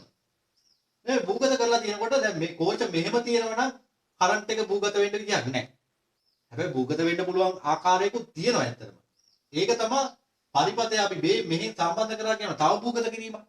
මේ පැත්තත් භූගත කරා කියන්නේ. එතකොට මෙහෙන් එන කරන්ට් එක මෙහෙම ගිහිල්ලා මේ පැත්තෙන් ආපහු උහම උඩට එන්න පුළුවන්. දෙපැත්තක් භූගත වෙන්න ඕන. හරි. දැන් බලමු අපි මේක හොයන ආකාරය. දැන් කරන්ට් එක ගමන් කරන ආකාරය අපි ලකුණු කරමු බලන්න මුලින්. කෝෂයක් අපි ධාරාවක් දෙනවානේ මෙහෙන් I1 එනවා කියලා ගමු මෙහෙන් I2 එනවා කියලා ගමු එතකොට මෙහෙන් දෙකම ඇවිල්ලා මේ කාරා මේ පැත්තට යනවා I1 ධන I2 මේකේ පොඩි සම්මිතියක් තියෙනවා බලන්න ප්‍රතිරෝධ හැම මාර්ගෙම සමාන වෙනවා ඒකින්ද ඇත්තටම සම්මිතියකින්ද මේයි මේකයි සමාන වෙනවා මේ දෙන්නත් සමාන වෙනවා ඒකින්ද අපිට මේක එකපාර ලියන්න පුළුවන් එහෙනම් දෙකම 2යි I යනවා කියලා එතකොට අපිට ලේසි දැන් අපි ධාරා හොයලා මෙතන ඉඳන් මෙතනට යනකම් විභවය හොයමු බලන්න. දැන් බලමු අපි මේ චක්‍රයේ කර්චොෆ් දාලා මේ අතර දාමු දෙකකින් වැඩිනේ. විදුලි කාම බලය 2යි. මේ පැත්ත IR ගුණිතවල එකතුනේ දාන්න ඕනේ. එතකොට I වර 5. 5යි. මේ පැත්තට යන්නේ අපි යන්නේ චක්‍රය යන පැත්තට ඉඳන් IR ධන වෙනවා මෙතන. 5 වරක් 2යි නේ. 5 වරක් 2යි. එතකොට එනවා මෙතන 15යි I සමානයි 2යි. I සමානයි ඇම්පියර් 2 බෙදීම 15. දැන් B වල ඉඳන් Aට යන්න ඕන. B ට සාපේක්ෂව ඒ තමයි අහන්නේ. B භූගත කරපු ඉඳන් අපි මෙතන B දාන්නේ නැහැ. වෙන සාපේක්ෂයි අහනවා නම් එහෙම දානවා අපි. එහෙනම් A වල විභවය වෙන්නේ බාන ධාරා යන පැත්තට විරුද්ධව අපි යන්නේ. ධාරාව යන්නේ මෙහාට විරුද්ධව යන්නේ. එහෙනම් මෙතන IR එකකින් වැඩි. I කියන්නේ කීයද ඒක? 2 බෙදීම 15යි. ඒ වගේ දෙගුණයක් එනවනේ. 2යි. මේක තමයි R කියන්නේ 5යි. මේක සුළු කරාම එන්නේ කීයද? 20 බෙදීම 5යි. 1.3යි විතරයි. මේකේ පිළිතුරු නැහැ මොකක් හරි ගැටලුවක් තියෙන මේ ප්‍රශ්නේ. නැත්නම් අපිට මෙහෙම හොයන්නත් පුළුවන්. මෙහෙම විභවයේ ගිහිල්ලා මෙතන හෙව්වත් කමක් නැහැ. එතකොට මෙතන ගත්තොත් මේ I වරක් පහෙන් විභව බැස්මක්. ඒකිට ඍණ IR එක මෙතනට වඩා දෙකකින් වැඩි කරනවා. එහෙම ආවත් අර උත්තරේම එන්න ඕන. බලමු අපි කර්චොෆ් නියම යටතේ තුන්වෙනි ප්‍රශ්නය. මේක එක පුතෙක් අහලා තිබ්බා ධාරිත්‍රක සම්බන්ධ වෙනකොට සමග ප්‍රතිරෝධ හෝ අපි පරිපත කොහොමද විසඳන්නේ කියලා. ඒක විස්තර කරන්න තමයි මම මේක ගාන තෝරගත්තේ. හරි. තුන්වෙනි ප්‍රශ්නය. ඒක අහලා තියෙනවා 1982. බලමු අපි. දැන් මේකේ මේ ධාරිත්‍රකයක් මෙහෙම සම්බන්ධ කරාම මුලින්ම කරන්ට් එක එනකොට ආරෝපණය වෙනවා. ආරෝපණය වුණාට පස්සේ මෙහා කරන්ට් එක යන්නේ නැහැ. ඒකට ආරෝපණය වෙලා ඉවරනාට පස්සේ තමයි අපි මේ පරිපථ සැකසුමට සමීකරණ යොදන්නේ. ඒත් මේ කරහා කරන්ට් එක යන්නේ නැහැ. හැබැයි කරන්ට් එක යන්න මාර්ගයක් තියෙනවා මෙන්න මේ හරහානේ. ඊට අමතරව මෙන්න මේ 5 ඕම් මේ ධාරිත්‍රකයට තියෙන්නේ කොහොමද? බලන්න 5 ඕම් වල ඒකාග්‍රය සම්බන්ධ වෙනවා ධාරිත්‍රකයේ මෙතන කෙලවරට. 5 ඕම් වල අනිත් කෙලවර සම්බන්ධ වෙනවා ධාරිත්‍රකයේ අනිත් කෙලවරට. එහෙනම් 5 ඕම් හරහා පෙන්වන දෙකලවර විභවාන්තරය තමයි ධාරිත්‍රකයේ දෙකලවර විභවාන්තරය. හරි. බලමු අපි ඉස්සරෝ මේකෙන් යන ධාරාව හොයාගන්න උත්සාහ කරමු. ධාරාව හොයාගන්න උත්සාහ කරාම එක මාර්ගයයි තියෙන්නේ. ඒකට මෙතන ධාරා බෙදි බෙදි යනවට වඩා ලේසි අපිට මේකේ සමකය හොයාගන්න පුළුවන්. ඒ කියන්නේ මේ දෙන්න වෙනකොට මේ යොදා ගන්න පුළුවන් තනි එක්කන. මේක වෙනවා 2 ඕම් නේ. ඒකට මෙයක් නැහැ, මෙයක් නැහැ. මොකද 2 ඕම් වෙන්නේ සමානවද? ප්‍රතිරෝධ සමාන්තරගතව දෙකක් තිබ්බාම එකකාගේ බෙදනවා දෙකෙන් නේ. දැන් කර්චොප් දාන එක ලේසි. විද්‍යුත් ගාමක බලවල එකතුව ගාම බලය 6යි. ඒක විතරයි තියෙන්නේ. ධාරාව එකපාර ලියලා ප්‍රතිරෝධ ඔක්කොම එකපාර එකතු කරලා දාන්න පුළුවන්. එක හම් වෙනවා දෙක හම් වෙනවා. එක දාන දෙක මේකේ සමගය ගන්න 2 ඊළඟට 5 තියෙනවානේ. එහෙනම් කීයේ උත්තරේ එන්නේ i සමාන වෙන්නේ මෙතන උත්තරේ වෙනවා 3යි 5යි එන 6 බෙදීම 10ක් වෙනවානේ. එතකොට උත්තරේ වෙනවා i සමාන වෙන්නේ 5 බෙදීම 3 බෙදීම 5ක් වෙනවානේ ඇම්පියර්. දැන් බලමු මේකේ දෙකලවර විභාන්තරය හොයාගන්න පුළුවන්. v සමාන වෙන්නේ මොකද්ද? ir නේ දාන්න තියෙන්නේ. i කියන්නේ කීයද මෙතන හොයාගත්ත එක්කන. 5 බෙදීම 3 දාන්න පුළුවන්. මේ 3 බෙදීම 5 දාන්න පුළුවන් නේ. වැඩි කරන්න ඕන. r කියන්නේ කීයද? 5. එහෙනම් කීයද එන්නේ? 3i volt හිටිනවනේ. 3i වෝල්ට් හිටිනවා. දැන් මේක හරහාත් එහෙනම් 3i වෝල්ට් තමයි හිටින්නේ. 3i වෝල්ට් හිටිනවා. දැන් අපි දන්නවා මේකේ q නේ අහන්නේ ආරෝපණය. ධාරිත්‍රක පාඩමේදී අපි දන්නවා c සමාන වෙනවා q බෙදීම v ට. එහෙනම් q c කියන්නේ මොකද්ද මේ ධාරිතාව.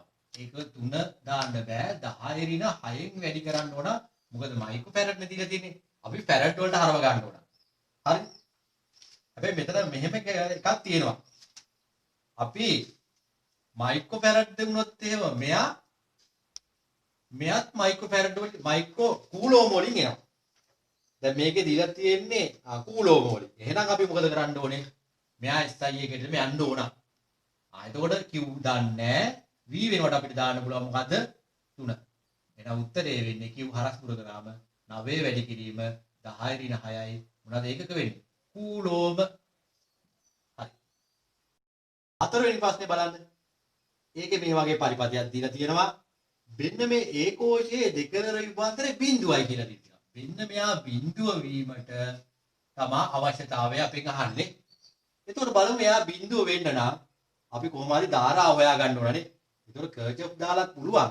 ඊට වඩා ලේසි වෙන්න මේ ටිකේ සමග ප්‍රතිරෝධය හොයන්න පුළුවන් වෙලා තියෙනවා නම් ඒ සමග ප්‍රතිරෝධය හොයලා අපි කර්චොප් දාමු. එතකොට එකපාර ධාරා හොයා ගන්න පුළුවන්. එතකොට බලන්න මේ දෙන්න සමාන්තරගතයි. ඒන උත්තරේ මෙයාට ශ්‍රේණිගතයි. එතකොට r සමගයේ r බෙදීම 2යි. r බෙදීම 2යි r බෙදීම 2යි ශ්‍රේණිගත වුණාම ආය r එන්නේ. දැන් මේකට කර්චොප් දාන එක ලේසි අපිට. විදුත් ගාම බලය 2e වෙනවානේ. විභවය වැඩි කරනවා. අපි යන්නේ මේ පැත්තට දාන්නේ. මෙතන e වලින් වැඩි කරා මෙතනත් e වලින් වැඩි කරා 2e වෙනවා. ධාරාව එක පරිපතේ ඉඳලා අපි යන පැත්තට වෙන්නේ ir ඔක්කොම එකපාර ලියන්න පුළුවන්. r1 r2 r. මෙන්න මේ r තමයි අපෙන් අහන්නේ. දැන් මොකද කරන්න ඕනේ අපි? තව සමීකරණයක් අපි මෙතන දාන්න පුළුවන්. දෙන්න මෙහෙම. අයි මේ දෙකලවර විභවාන්තරය දැන් ශූන්‍යයිනේ. ඒක අපි දන්නවා කෝෂයක දෙකලවර විභවාන්තරය වෙන්නේ කෝෂයෙන් එළියට ධාරාවක් යනකොට E වින IR එක. මෙයා බිඳුවයි කියලා දීලා තියෙනවා. E අගේ Eමයි R දැන් I ධාරාව තමයි එළියට එන්නේ. I වරක් R1 නේ. එහෙනම් මේක මෙහාට අරගෙන මේ පදේ මෙහාට අරගෙන අපි I යුක්ත කරොත් මොකක්ද වෙන්නේ? E බෙදීම R1 එනවනේ. දැන් අපිට පුළුවන් මොකද්ද 2E මේ වෙනවට දාන්න පුළුවන් මොකද්ද E බෙදීම R1 දාන්න පුළුවන්. එතන මෙතන R1 ධන R2 තියෙනවා ධන R තියෙනවනේ. දැන් මොකද කරන්නේ ඊට කැපිලා යනවා. ඊළඟ හරස් ගුණ කරන්නේ 2R1 මෙතන ඉතිරි වෙන්නේ R1 ධන R2 ධන R. අපි R නේ අහන්නේ R උත් කරනකොට මේක මේ පැත්තට ගේන්න ඕනේ. ඒකෝල මෙහා අඩු වෙලා R1 එනවා. මේක මේ පැත්තට කරනකොට එනවා R2. මේක තමයි උත්තරේ. ප්‍රශ්නේ 13 වෙනි එක. අපෙන් අහනවා මෙතන භූගත කරලා තියෙනවා. භූගත කරලා තියෙනවා නම් මෙතන විභවය කීයද වෙන්නේ? ශූන්‍ය වෙනවා. අපෙන් අහනවා A ලක්ෂයේ B ලක්ෂයේ විභවය. VA වල ඔයම බලන්න. දැන් මේක විවෘත පරිපථයක් තියෙනවා. ඒකින්ද කරන්ට් එක යන්න විදියක් නැහැ. මෙතනින් මෙතනට යන්න බෑනේ. භූගත කරා කියලා මෙහාට යන්නේ නැහැ. කරන්ට් එකක් යන්නේ නැහැ මේ පරිපථයේ එතකොට. එතකොට බලන්න මේ ඍණාංගයට වඩා ධනාංගය 1.5කින් වැඩි නේ. එහෙනම් මෙයාගේ අගය ධන 1.5 වෝල්ට් වෙන්න ඕන. බලමු විභවය B වල හොයන හැටි. මෙතනට වඩා 1.5ක් වැඩි. ඒකින් ධන 1.5යි. මෙතනට එනකන්නේ. මෙතනත් ධන 1.5යි තමයි. ඊට වඩා ධනාංගයට වඩා ඍණාංගය 1.5කින් අඩුයි. එහෙනම් මෙයාට වඩා 1.5ක් අඩු කරාම කියන්නේ ආයෙ විභවය බිඳුව වෙනවා. එහෙනම් මෙතෙන් එනකම් විභවය බිඳුවයි.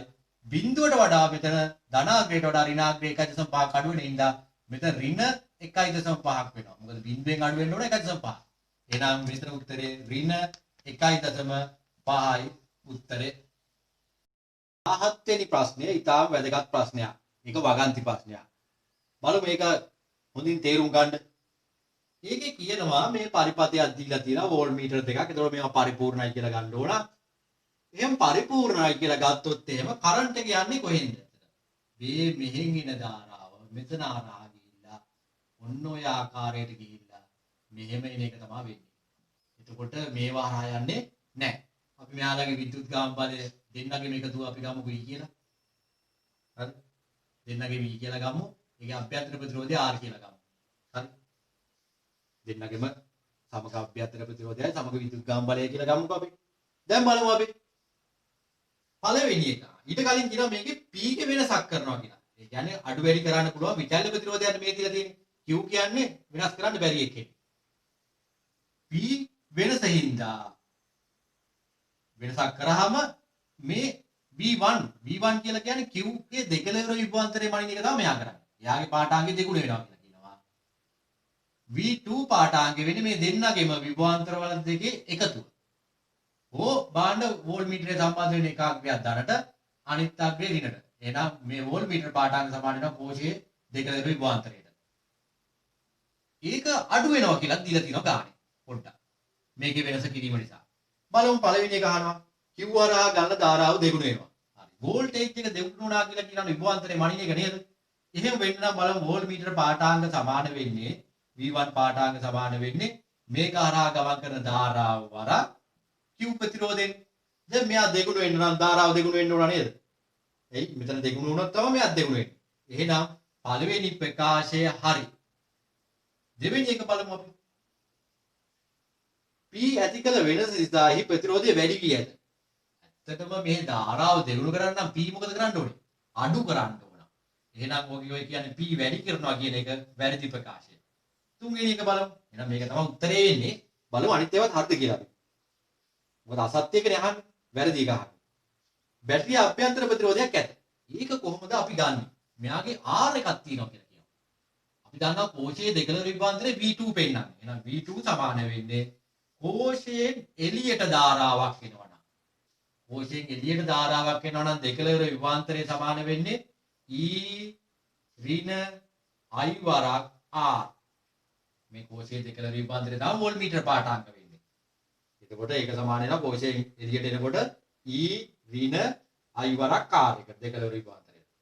දැන් බලන්න මේකේ ධාරාව මොකද උනේ? ධාරාව වැඩි වුණානේ දෙගුණයක් වුණානේ. එතකොට මෙතන අඩු වෙන සංඛ්‍යාව වැඩි වුණා. මේකේ ලොකු සංඛ්‍යාවක් අඩු වුණාම මෙයා මොකද වෙන්නේ? අඩු වෙන්න ඕන නේද? එහෙම අඩු වෙන්න නම් මෙහෙම අගයක් තියෙන්න ඕන. ඒ කියන්නේ මෙයා බිඳුව වුණොත් මේ දේ වෙනවද? නෑනේ. මොකද මෙයා බිඳුව වුණොත් එහෙම අභ්‍යන්තර ප්‍රතිරෝධය මේ දෙක සමාන වෙනවා. එහෙම වුණොත් ධාරාව වැඩි වුණා කියලා මෙයා වෙනසක් වෙන්න විදියක් නැහැ. මොකද විද්‍යුත් කාම බලයට සමාන වෙන්නේ. එහෙනම් මේකෙදි මෙයා අඩු වුණා කියන්න නම් මෙහෙම පදයක් තියෙන්න ඕන. මෙහෙම පදයක් තියෙන්න නම් ආර්ථ අගයක් තියෙන්න ඕන. එහෙනම් ඒ ප්‍රකාශය හරි. ඒ කියන්නේ කෝෂයේ අභ්‍යන්තර ප්‍රතිරෝධයක් තියෙන්න ඕන කියන එක තමයි මේක අඩු වීමෙන් කියන්න පුළුවන්. ඊළඟට බලන්න. V2 වෙන්නන්නේ කෝෂයේ දෙකලර විභවාන්තර. ඒකත් හරි. හතරවෙනි ප්‍රකාශයත් හරි. ඊළඟට පහ V1 V2 පාඨාංග සමාන වෙන්නේ P බිඳුව වුණොත් විතරද? හරි. මෙයා බිඳුව වුණොත් ප්‍රතිරෝධය මේක සන්නායකකින් සම්බන්ධ වුණා වගේ. එතකොට මේ අග්‍රයයි එකට සම්බන්ධ වෙනවා නේද මේ? මේ අග්‍රයයි වෙනම සම්බන්ධ වෙනවා. එහෙනම් දෙන්නගේ විභවාන්තර සමාන වෙනවා. ඒක හරි එතකොට නේ. මොකද ඒ වෙලාවට දෙන්නම පෙන්නන්නේ බාහට කෝෂයේ දෙකලවරට තමයි දෙන්නම සම්බන්ධ වෙන්නේ ඒ වෙලාවට. එහෙනම් පස්වෙනි ප්‍රකාශයත් හරි.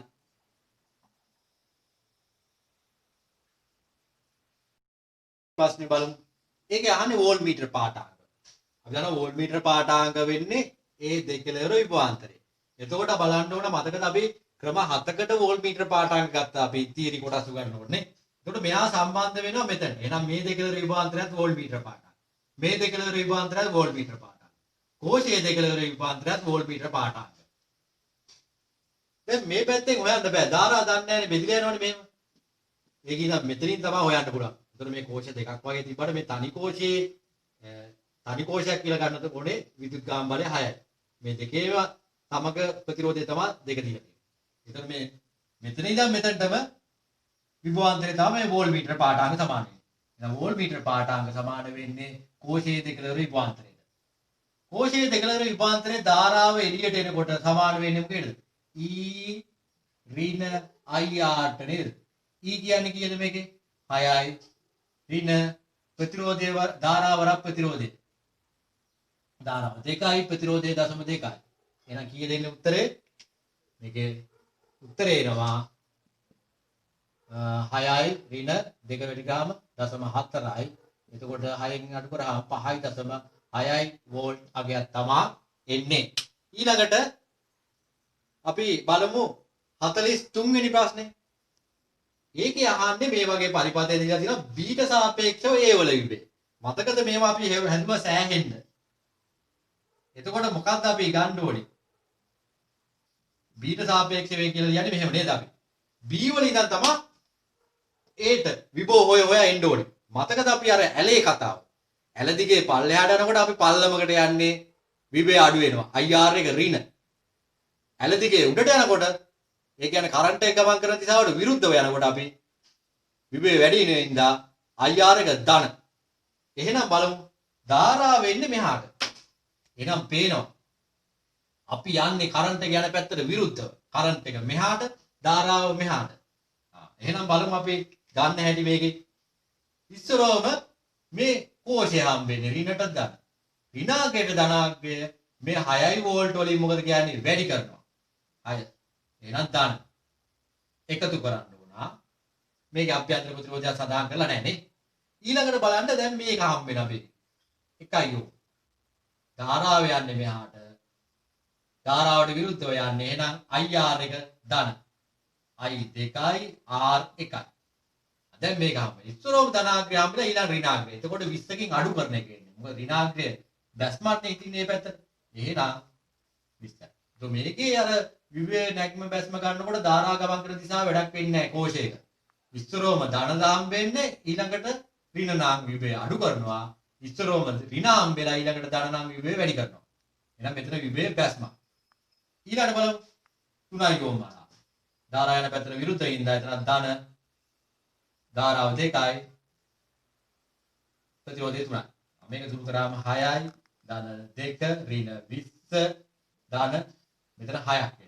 ඊය දෙන්නේ බලන්න එතකොට උත්තරේ මෙතන 6යි 6යි 12යි 12යි 2යි 14යි 14යි ඍණ 20යි දුරු කරාම කීය දෙන්නේ? ඍණ 6යි වෝල්ට් එනවා. ඒකේ තේරුම තමයි මෙයාට වඩා මෙයා අඩු විභවයේ ඉන්නේ කියන එකයි. මේ උත්තර වලට ඍණ 6 නැහැ. ඒකට හේතුව බීට සාපේක්ෂව වේ කියලා විභවයක් අහන්නේ නැහනේ. විභව වෙනසනේ අහන්නේ. ඒක ඍණ නැතුව 6යි වෝල්ට් තමයි උත්තරේ වෙන්නේ. ඊළඟට බලමු වින්ස්ටන්ස් හේතු. ගණන් වල 10 වෙනි එක. ඒකෙදි කියනවා මේ 5 ඕම් හරහා තාපය නිපදවීම අවම වීමට R කියාගේ තාපය නිපද වෙන්නේ ධාරා ගන්න හින්දානේ. එහෙනම් ධාරාව අවම වෙන්න ඕන අවම වෙනවා කියලා කියන්නේ බිඳුව වුණොත් මෙයාගේ තාප උත්සර්ජනයත් බිඳුව කරගන්න පුළුවන්. එහෙනම් මෙයා බිඳුව වෙන්න නම් අපි මේ R හොයන්න ඕනේ. ඒකට මේක නිකන් විස්තර හේතුවක් වගේ තියෙනවා මැදින්. තමයි මෙයා ඉන්නේ. එහෙනම් බලමු විස්තර හේතුවක් තියෙනවද කියලා. මේ හතර මෙහෙම තියෙනවා. මේ 1 2 එකතු කරාන් පස්සේ මොකක්ද එන්නේ මෙතන 3ක් තියෙනවානේ. ඊළඟට මේ දෙන්නගේ සමකය වෙනුවට අපි දාමු R කියලා. ඊළඟට මේ 12 මෙහෙම තියෙනවා. බලමු අනුපාතය P බෙදීම Q සමාන වෙන්න ඕන R බෙදීම S ට කියලානේ අපි දාන්නේ නේ. එතකොට P කියන්නේ මෙයා ගමු 3 බෙදීම R සමාන වෙනවද කියලා බලමු අපි. සමාන වෙන්න ඕන මේකේ ධාරා බිඳුව වෙන්න නම් 4 බෙදීම 12 නේ. දැන් මේක සුළු කරනවා බලන්න. සුළු කරාම කීයද එන්නේ? R මෙහාට එනවා. 4යි R සමාන වෙනවා 12 මෙහාට එනවා. 3 වැඩි කිරීම 12. ඊළඟට මෙතන 4ට 1යි 12ට 4 ඒවා 3යි. එහෙනම් R කීයද එන්නේ? 9ක් එනවනේ. දැන් බලමු R කියන්නේ මෙන්න මෙයා තමයි 9යි ඕම් කියලා ආවේ. ඒ කියන්නේ මේ දෙන්නගේ සමකේ 9 වුණොත් අපේ කාර්යය හරි. මේකේ ධාරාව බිඳුව වෙනවා. එහෙනම් අපි බලමු මේ දෙන්නගේ සමකේ R වෙන්න නම් R සමාන වෙන්න ඕන උඩ ගුණිතය. මොකද දෙන්නේ සමාන්තරගත වුණාම මෙහෙමනේ දාන්නේ යට එකතුව. උඩ ගුණිතය යට එකතුව. දැන් මෙයාට දාන්න පුළුවන් අපිට 9 10යි R 10 දාන R ඊළඟට හරස් ගුණ කරොත් එනවා මෙතන 90ක් එනවා. R වෙනම දාන 9යි R වෙනවා සමානයි 10යි R වෙනවනේ. ඊළඟට R මෙහාට ගත්තාම 90 සමාන වෙනවා R ට. මේක තමයි උත්තරේ. අපි අර සලදඟර පස්වෙනි කොටසේ හත්වෙනි ප්‍රශ්නේ බලමු කොහොමද කියලා තියෙන්නේ ඒක. ඒකේ තියෙනවා මේ වගේ පරිපථයක්. වෝල්ට් මීටරයක් තියෙනවා. ඇමීටරයේ අභ්‍යන්තර ප්‍රතිරෝධය නොසලකා හරින්න කියලා තියෙනවා. කෝචේ සදාන් කරන්න නැති හින්දා යාගේ ප්‍රතිරෝධයක් ගන්න නැතුව ඉන්නේ. දැන් අපි වෝල්ට් මීටරය ගැන කිව්වොත් එහෙම වෝල්ට් මීටරයේ විශාල ප්‍රතිරෝධයක් තියෙනකොට එයා තුලින් ධාරා යන්නේ නැහැ කියලා තමයි අපි ගණන් හදන්නේ. හැබැයි මේකේදී අහන්නේ මෙයාගේ අභ්‍යන්තර ප්‍රතිරෝධයන්නේ. එතකොට මෙයා පොඩි ධාරාවක් යනවා කියලා තමයි මේ වගේ ගණන් හදන්න වෙන්නේ. දැන් බලමු අපි කොහොමද මේක හදන්නේ කියලා. මෙතනින් යනවා I ධාරාව. ඒක මෙතනට ඇවිල්ලා I1 I2 වලට බෙදෙනවා. දැන් මේකේ දීලා තියෙනවා වෝල්ට් මීටරය අයින් කරන්න. ධාරාව 1.5 මිලි ඇම්පියර් වලින් වෙනසක් වෙනවා කියලා. අඩු වෙනවද වැඩි වෙනවද කියලා දීලා නැහැ. දැන් බලමු මේ 1.5 අඩු වෙන්න ඕනද වැඩි වෙන්න ඕනද ධාරාව කියලා. අපි දන්නවා මේ දෙන්නගේ සමකය කුඩාම එකටත් වඩා කුඩායි. ඒ කියන්නේ 2000 කුඩායි කියලා හිතන්නකෝ. 2000ට වඩා අඩු වෙන්න ඕන මේක. දැන් මෙතන මෙයා අයින් කරොත් එන්නේ 2000. එහෙනම් මෙතන සමග ප්‍රතිරෝධය කුඩායිනේ. මෙතන වැඩි. වෙන ආකාරයෙන් කියනවා නම් මෙහෙන් ධාරාවක් කලින් ගියා. ඒ ධාරාව දැන් යන්න විදිහක් නැහැ. ඒ ධාරාවත් මේක හරහා යනකොට එතන බාධාව වැඩි වුණා. දැන් බලන්න. එහෙනම් බාධාව මෙතන වැඩි වුණා නම් මෙතන අර 1.5 මොකද වෙන්න ඕනේ? මෙයාට වඩා අඩු වෙන්න ඕන 1.5. හැබැයි මිලි ඇම්පියර් කියලා තියෙනවා. ඒක අපි ඇම්පියර් කරන්න කීයෙන් බෙදන්න ඕනේ? 1000න් බෙදන්න ඕන. දැන් බලමු මේකට අපි කර්චොෆ් දැම්මොත් අපිට හොයා ගන්න පුළුවන් I. විදුත් ගාම බලවල එකතුව සමානයි එම දිශාවට ගත්ත IR ගුණිතවල. විදුත් ගාම බලය වෙන්නේ 9. මේ පැත්තට දාමු චක්‍රය. ධාරාව කියන්නේ I ඍණ 1.5 බෙදන්න ඕන 1000. ප්‍රතිරෝධ බලන්න. එකපාර ප්‍රතිරෝධ වල එකතුව දාන්න පුළුවන්. එක මාර්ගයයි තියෙන්නේ යන පැත්ත තමයි යන්නේ. 1000 ධන 2000. ඒක කීයද? 3000ක් වෙනවානේ. ඔය R. දැන් මේක සුළු කරාම බලමු අපි උත්තරේ. හොඳයි. එතකොට ධාරාව වෙනවා මේක සුළු කරාම 3000න් මේ දෙකම වැඩි වෙනවා. ඊළඟට මේක මේ පැත්තට ගත්තාම 13.5 ආයි 3000න් බෙදුවම I සමාන වෙනවා මෙන්න මේ උත්තරේට. ඒ කියන්නේ මේ I වනේ. දැන් බලමු අපි මේ දෙන්නගේ සමගයේ මෙයාට ශ්‍රේණිගතව වැටෙන්නේ. වෙන ආකාරයෙන් කියනවා නම් මෙතන 9යි වෝල්ට් තියා ගන්නවා අපිට මෙතන විභවාන්තරය හොයාගත්තොත් බලන්න මොකද්ද කියලා V1 හොයන්න බලන්න ඉස්සෙල්ලා එහෙනම් ඕම් නියමේ දාන්න පුළුවන් මොකද ධාරාවක් දාන්නා මේක හරහා යන ප්‍රතිරෝධයක් ගන්නවා. ඒක ඕම් නියමයේ දැම්මොත් V1 හොයා ගන්න පුළුවන් අපිට 13.5 බෙදන්න ඕන 3000න් වැඩි කරන්න ඕන කීයද? 1000. එතන මෙතන උත්තරේ වෙනවා 13.5 බෙදීම 3ක් වෙනවානේ. මේක තමයි වෝල්ටේජ් එකක් එන්නේ විභවයක් එන්නේ. දැන් බලන්න මේ විභවයේ මෙතන විභවයේ අඩු කරා නම් තමයි මේ දෙක හරහා විභවයේ හිටින්නේ. එහෙනම් අපිට පුළුවන් මේ V2 හොයා ගන්න. අපි කියමුකෝ V2 කියලා ගමුකෝ මේ විභවයේ මේ දෙන්න හරහාම තියෙන එක. මේ දෙන්න හරහාම තියෙන එක හොයා ගන්න පුළුවන් අපිට ඊට පස්සේ V2 හොයා ගන්න පුළුවන් 9යි වෝල්ට් වලින් අඩු වෙන්න ඕන මෙතන මේ V1 එක. එතකොට V2 වෙනවා 9යි වෝල්ට් වලින් අඩු වෙන්න ඕන 13.5 බෙදීම 3. දැන් බලන්න 9 මේක අඩු කරාම 9 3 පොදු හරයට අරගෙන මේකෙත් එන්නේ 13.5යි බෙදීම 3යි වෝල්ට්. ඒ කියන්නේ වෙන ආකාරයෙන් කියනවනම් V1 උත්තරයයි V2 උත්තරයයි සමාන වෙනවා. දැන් කොහොමද ඊළඟට හොයන්නේ? ඊළඟට පුළුවන් අපිට මේ මෙයාට ඕම් නියමේ දාන්න. V සමාන IRI. එයාට ඕම් නියමේ දැම්මොත් බලන්න දෙකල රිබාන්තරේ V2. V2 අපි හොයාගත්තා 13.5යි බෙදීම 3. I කියන්නේ I1 වැඩි කරන්න ඕන 2000 එන්නේ.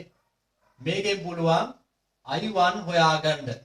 I1 හොයාගෙන අපිට පුළුවන් මේක සුළු කරන්න ඊළඟට. මේකෙන් I1 හොයාගත්තා කියන්නේ. එතකොට මෙහෙන් එනවනේ I වලින් I1 අඩු කරාම තමයි I2 වෙන්න ඕනේ. එහෙනම් I2 උත්තරේ හොයාගන්න පුළුවන් මේ මුළු ධාරාවෙන් I1 අඩු කරාගන්නේ. දැන් ඊළඟට කොහොමද අපි හොයන්නේ? I2 දන්නවා නම් මෙතනට ඕම් නියමේ දාන්න පුළුවන්. මෙතනට ඕම් නියමේ දැම්මොත් බලන්න මොකක්ද වෙන්නේ කියලා. ඕම් නියම V සමාන IR දාන්න ඕන. V කියන්නේ V2 වනේ V2 ත් දාන්නවා. I කියන්නේ I2. එයත් හොයාගත්තානේ මෙතනින්. මෙතනින් හොයාගන්න පුළුවන් I2 V2 ත් දාන්නවා. R කියලා කියන්නේ RV. එහෙම වුණොත් මේ දෙන්න දන්නවා නම් මෙයා හොයාගන්න පුළුවන්. දැන් මෙහෙම හොයනවට වඩා ලේසි ක්‍රමයක් තියෙනවා. මම මේක අයින් කරන්නම් මෙහෙමත් හොයන්න පුළුවන්. තව එකක් තියෙනවා අපි දන්නවා විභව සමාන වුණා නේද? ඇයි V1 කියලා ගත්තෙත් මේ උත්තරය ආවේ V2ටත් ආවේ මේ උත්තරේ. එහෙනම් විභව සමාන නම් මේ දෙන්නගේ සමකය. මේ දෙන්නගේ සමකය R සමකය මෙයත් එක්ක ශ්‍රේණිගතයිනේ. ශ්‍රේණිගත නම් විභව අනුපාතය සමාන වෙනවා ප්‍රතිරෝධ අනුපාතයට. එහෙනම් විභව අනුපාතය සමාන නම් එකට එක නම් ප්‍රතිරෝධ අනුපාතයත් එක එනවා. එහෙනම් මේ දෙන්නගේ සමකය සමාන වෙන්න ඕන කීයද? 18ම තමයි. එහෙනම් R සමකය සමාන වෙන්න ඕන 18.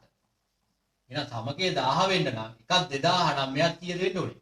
2000ක් වෙන්න ඕනේ. මොකද 2000යි 2000යි තිබ්බොත් තමයි සමාන්තරගතව සමකය 1000යි. එහෙනම් ඇත්තටම උත්තරේ කීයද? 1000යි ඕම් තමයි උත්තරේ. 8 වෙනි ප්‍රශ්නේ. ඒකේ මේ වගේ පරිපතයක් තියෙනවා. වෝල්ට්මීටර ඇමීටර පරිපූර්ණයි. ඒ කියන්නේ මෙයාගේ ප්‍රතිරෝධය උපරිමයි. ඒකින්ද මේක හරහා කරන්ට් එකක් යන්නේ නැහැ. මේකේ අභ්‍යන්තර ප්‍රතිරෝධය ශූන්‍යයි. ඒකින්ද විභවාන්තරයක් තියාගන්නේ නැහැ. දැන් මේකේ කියනවා මේ දෙක මාරු වුණොත් මොකද වෙන්නේ කියලා. ඒ කියන්නේ හරිනම් වෝල්ට්මීටරේ සමාන්තරගතව ඇමීටරේ ශ්‍රේණිගතව මේ ආකාරයේ හරි. දෙක මාරු වුණොත් බලන්න මෙයා ශ්‍රේණිගතව මෙයා සමාන්තරගතව සවි කරොත් මොකද වෙන්නේ? දැන් මේක හරහා කරන්ට් එක යන්න දෙන්නේ නැහැ. එහෙම වුණොත් මේ කොහෙවත් කරන්ට් එක යන්නේ නැහැ. දැන් මෙතන යන්න දුන්නා නම් ඇත්තට මේක හරහා කරන්ට් එක යනවා හොඳට මෙයා අයින් වෙනවා එහෙම වුණොත්. එහෙම තිබ්බනම් දැන් මෙතනින්ම යන්න දෙන්නේ නැහැ. එතකොට මේ කොහෙවත් කරන්ට් එක යන්නේ නැහැ. එතකොට බලන්න මේ අග්‍රේ සම්බන්ධ වෙන්නේ ඍණාග්‍රේ. මේ පැත්ත සම්බන්ධ වෙන්නේ ධනට. එහෙනම් වෝල්ට්මීටර පාඨාංක වෙන්නේ කෝෂයේ දෙකලවර විභවාන්තරය. එහෙනම් ඇමීටර පාඨාංකයේ 0යි වෝල්ට්මීටර පාඨාංක සමාන වෙන්නේ 5ට වෝල්ට්. දැන් 6 වෙනි කොටසේ පළවෙනි ප්‍රශ්නේ බලමු අපි. මේකෙදි අහන්නේ වෝල්ට්මීටර පාඨාංක. මේ x දුරෙන් නිරූපණය කරනවා. එතකොට මතකද වෝල්ට්මීටර පාඨාංකයක් කියලා කියන්නේ මොකක්ද? පාඨාංකය සමාන වෙන්නේ ඒකේ දෙකලවර. මේ විභවාන්තරය. ඒ කියන්නේ මෙන්න මේ විභවමාන කම්බියේ x දුරින් පෙන්නන මෙතන ඉඳන් මෙතන විභව වෙනස තමයි මෙයා වෙන්නේ. මෙතන ඉඳන් මෙතන විභව වෙනස හොයන්න පුළුවන් කොහොමද? අපිට පුළුවන් මේක දැන් ධාරා යන්නේ මෙහෙමනේ. අයි ගමන් කරනවා වෝල්ට් මීටරය හරහා යන්නේ මේ විභවමාන කම්බිය දිගේ ගිහිල්ලා මෙන්න මේ වගේ තමයි ධාරාව එන්නේ. දැන් බලන්න. එහෙනම් මෙතන ධාරාව වරක් මේ x දුරින් පෙන්නන ප්‍රතිරෝධය දාන්න ඕන. එහෙම හොයාගත්තා නම් හරි. දැන් මේ දෙක දන්නවා නම් වෝල්ට් මීටර පාඩම් හොයන්න පුළුවන්. කොහොමද හොයන්නේ බලමු. කර්චොෆ් දැම්මොත් අපිට මේ චක්‍රයට I හොයාගන්න බැයිද බලන්න. අපි දන්නවා විද්‍යුත්කාමක බලවල එකතුව කියන්නේ E සමානයි ඒ දිශාවට ගත්ත IR ගුණිතවල එකතුවනේ. එකම I යන්නේ එකින්ද එකපාරට යන්න පුළුවන්. විභවමාන කම්බිය මෙතන ඉඳන් මෙතනට ප්‍රතිරෝධය R කියලා දීලා තිනවා. එතකොට මේ R හම්බ වෙනවා. විභවමාන කම්බියේ කැපිටල් R එක හම්බ වෙනවා නේ. මේක තමයි මේකේ අයුක්ත කරොත් මොකක්ද වෙන්නේ? E යට R ධන කැපිටල් R වෙනවානේ. මේක අපි එක කියලා ලියමු. ඊළඟට බලන්න කොහොමද මේ x දුරෙන් පෙන්නන ප්‍රතිරෝධය හොයන්නේ. මුළු දුරට තමයි R කියලා ලියන්නේ. මතකද අර ශිෂ්‍යත්ව ගණන් තියෙන්නේ. පෑන් 5ක මිල 15 නම් 3ක මිල කොහොමද හොයන්නේ? අපි එතකොට එකක මිල හොයනවා. 15 බෙදනවා 5න්. ඊට පස්සේ පෑන් එකක මිල හොයාගත්ත පස්සේ ඕන තරම් හොයාගන්න පුළුවන්. 3ක මිල හොයන්න පුළුවන්. අන්න ඒ මූල ධර්මය අනුව කොහොමද Rx සමාන වෙන්නේ R බෙදනවා L වලින්. එතකොට ඒකක දුරක ප්‍රතිරෝධය එනවා. මුළු දිගෙන් බෙදුවා. දැන් අපි x වලින් වැඩි කරා නම් උත්තරේ හරිනේ.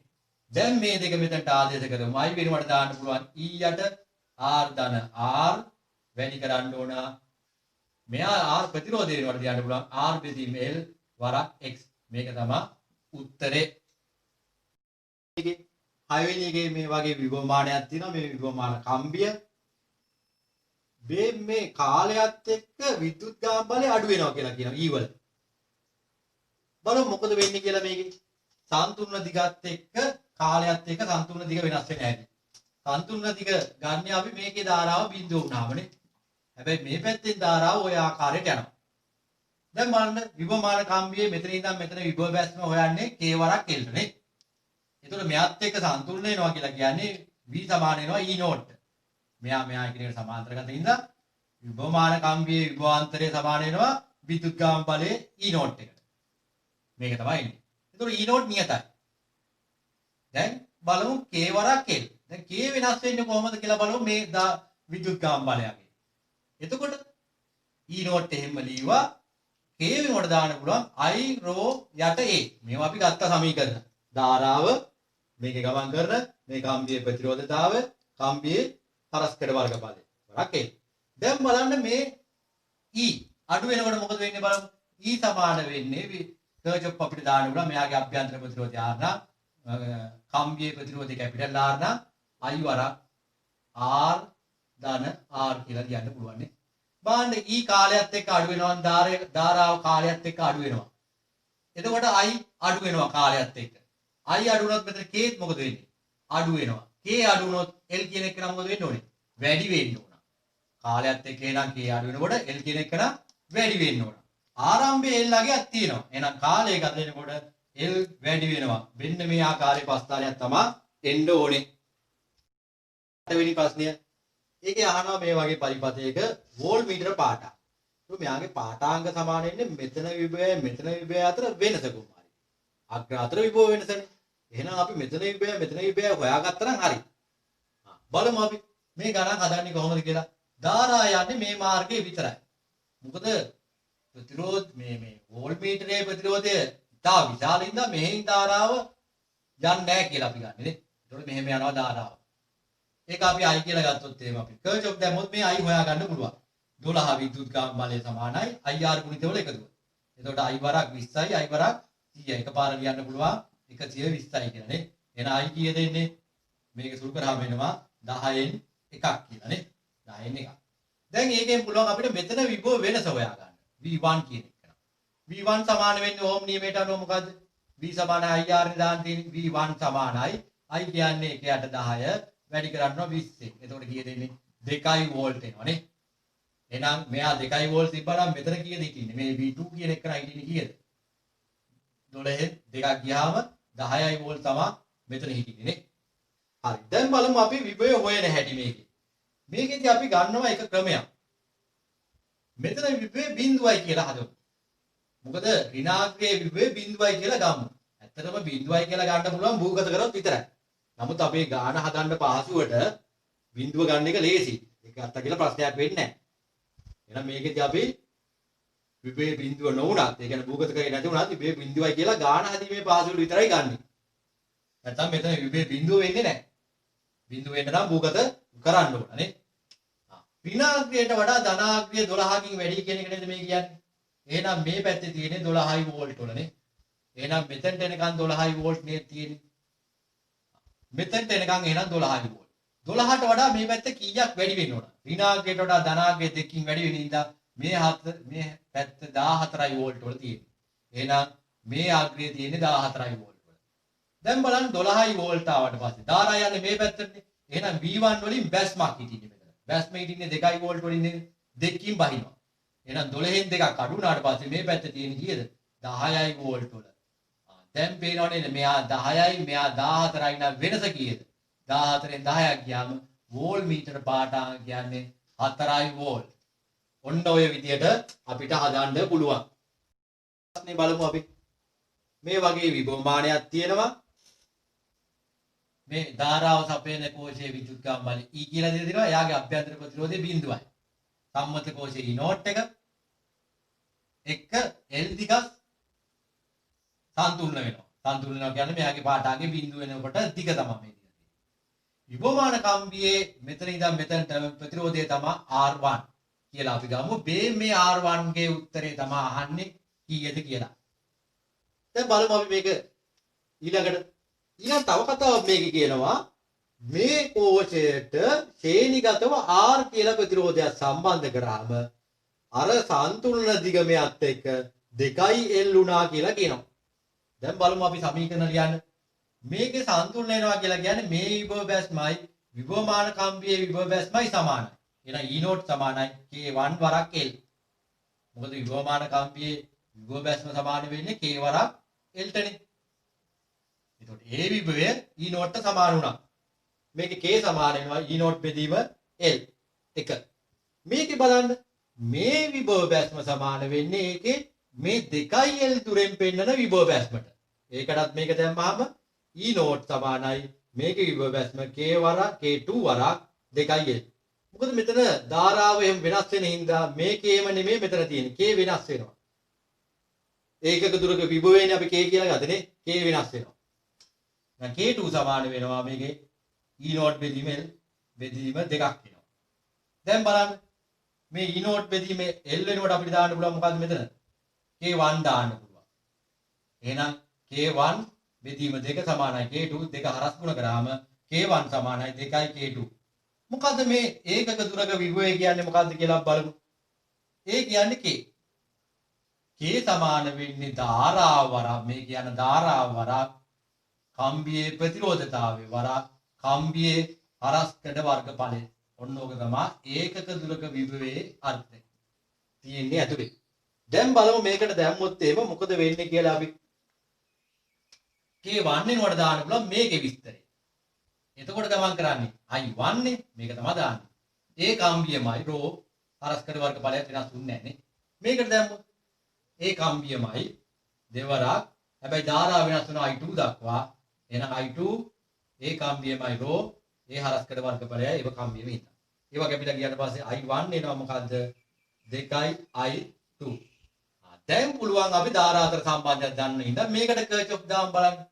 මේ චක්‍රයට කර්චොප් දැම්මොත් කර්චොප් කියන්නේ මොකද්ද? විද්‍යුත් ගාමක බලවල එකතුව යම් දිශාවකට සමානයි IR ගුණිතවල එකතුව එම දිශාවට. දැන් E වල එක විද්‍යුත් ගාමක බලයයි තියෙන්නේ. ඒකින්ද E මයි සමානයි I කියන්නේ මේ I1 ප්‍රතිරෝධය හම්බෙන්නේ මෙයා විතරයි. විභවමාන කම්බිය මෙතන ඉඳන් මෙතනට ප්‍රතිරෝධය විතරයි. එහෙනම් R1 එයා තමයි හොයන්න ඕනේ එකක් නේ. ඒක. මේකට දාම් බලන්න විද්‍යුත් ගාම බලවල එකතුව සමානයි IR ගුණිතවල එකතුව කියලා ගම් බලන්න. දැන් බලමු දැම්මොත් විද්‍යුත් ගාමක බලවල එකතුව කීයද වෙන්නේ? ඒ තරීමනේ. ධාරාව වෙන්නේ මොකද්ද? I2. දැන් ප්‍රතිරෝධයක් එකතු වුණා. මෙයයි දෙන්නම ශ්‍රේණිගතව වැටෙනවා. එකපාර එකතු කරලා දාන්න පුළුවන් R ධන R1 කියලා. මේක තුන්වෙනි ප්‍රකාශය කියලා ගමු. මේක හතරවෙනි එක කරා කියලා ගමු. හරි. ඊළඟට බලමු අපි මේක සුළු කරන්න. දැන් මේ හතරවෙනි සමීකරණයයි තුන්වෙනි සමීකරණයයි. මේ පැත්තේ ඊමනේ තියෙන්නේ. ඒ කියන්නේ මේ ඊ අග දෙක සමානයිනේ. ඒකින්ද මේ පදේ සමාන කරන්න පුළුවන් මේකට. I1 R1 සමානයි I2 වරක් R ධන R1. දැන් I1 වෙනුවට දාන්න පුළුවන් 2යි I2. 2යි I2 දැම්මා. R1 එහෙම දැම්මා. එතන I2. දැන් මොකද කියන්නේ? I2 ට I2 මොකද වෙන්නේ? කැපෙනවා. එන අවසානයේ ඉතිරි වෙනවා 2යි R1 මෙතන ඉතිරි වෙනවා R ධන R1. දැන් R1 මේ පැත්තට ගත්තාම ඍණ එක අඩු වෙනවා. R1 සමානයි R. මේක තමයි උත්තරේ. ඒ කියන්නේ විභවමාන කම්බියේ ප්‍රතිරෝධයත් අර එකතු කරපු ප්‍රතිරෝධයට සමාන වෙනවා. ධාරා විද්‍යුතයේ පාඩම් මාලාව අපි මෙයින් අවසන් කරමු. එතකොට අපි කොටස් 7කින් තමයි මේ පාඩම කරේනේ. එහි කොටස් 6ක් උනේ අපේ තියරි කොටස්. ඒකෙදි මතකද පළවෙනි කොටස අපි කතා කරා ඕම් නියමය හා සමග ප්‍රතිරෝධ ගැන. දෙවෙනි කොටසේදී සමග ප්‍රතිරෝධ සොයන අභ්‍යාස කරා අපි. තුන්වෙනි එකේදී අපි කතා කරා මොකද්ද? කෝෂ ගැන. ඊළඟ හතරවෙනි එකේදී අපි කතා කරා කර්චොෆ් නියම. පස්වෙනි එකේදී අපි කතා කරා ඕම් මීටරය, වෝල්ට් මීටරය, ඇමීටරය ගැනනේ. ඊළඟ හයවෙනි එකේදී අපි කතා කරා මීටර සේතුව හා විභවමානය ගැන. ඊළඟ මේ හත්වෙනි එකේ තමයි අපි කතා කරේ තව දුරටත් ප්‍රැක්ටිකල් ටිකක් කතා කරා. ඊළඟට MCQ පාස් පේපර් කරා අපිනේ. හොඳයි. දැන් හොඳ දැනුමක් ඇති ධාරා විද්‍යුතය ගැන ඉතිරි ප්‍රශ්න ටිකක් මේ පාස් පේපර් වල හදන්න. ඒවයි ගැටලු තිබ්බොත් අපේ YouTube channel එකට යොමු කරන්න අපි හදමු වෙලාව තිබ්බොත්. හරි. එතකොට අපි ඉදිරියට ඊළඟ පාඩමුත් අපි කරන්න බලාපොරොත්තු වෙනවා Nano Science Academy YouTube channel එකට. ඔබ මේ channel එකට කැමති නම් ඒක subscribe කරන්න. ඒකේ අඩුපාඩු කියන්න අපි ආයෙ හදාගෙන ඉදිරියට යමු. මොකද පන්ති පටන් ගන්න දවසක් අපිට තාම නැහැ. ඉස්කෝලේ තව කල් යනවා. ඒකින්ද හොඳින් මේ වීඩියෝ නරඹන්න, සටහන් ලියා ගන්න, ෂෝට් නෝට් හදන්න, හොඳ දැනුමක් ලබාගෙන A level විභාගයට සූදානම් වෙමු. අපි තවත් පාඩමකදී Nano Science Academy YouTube channel එක එකතු වෙනතුරු ඔබට ආයිබෝවන්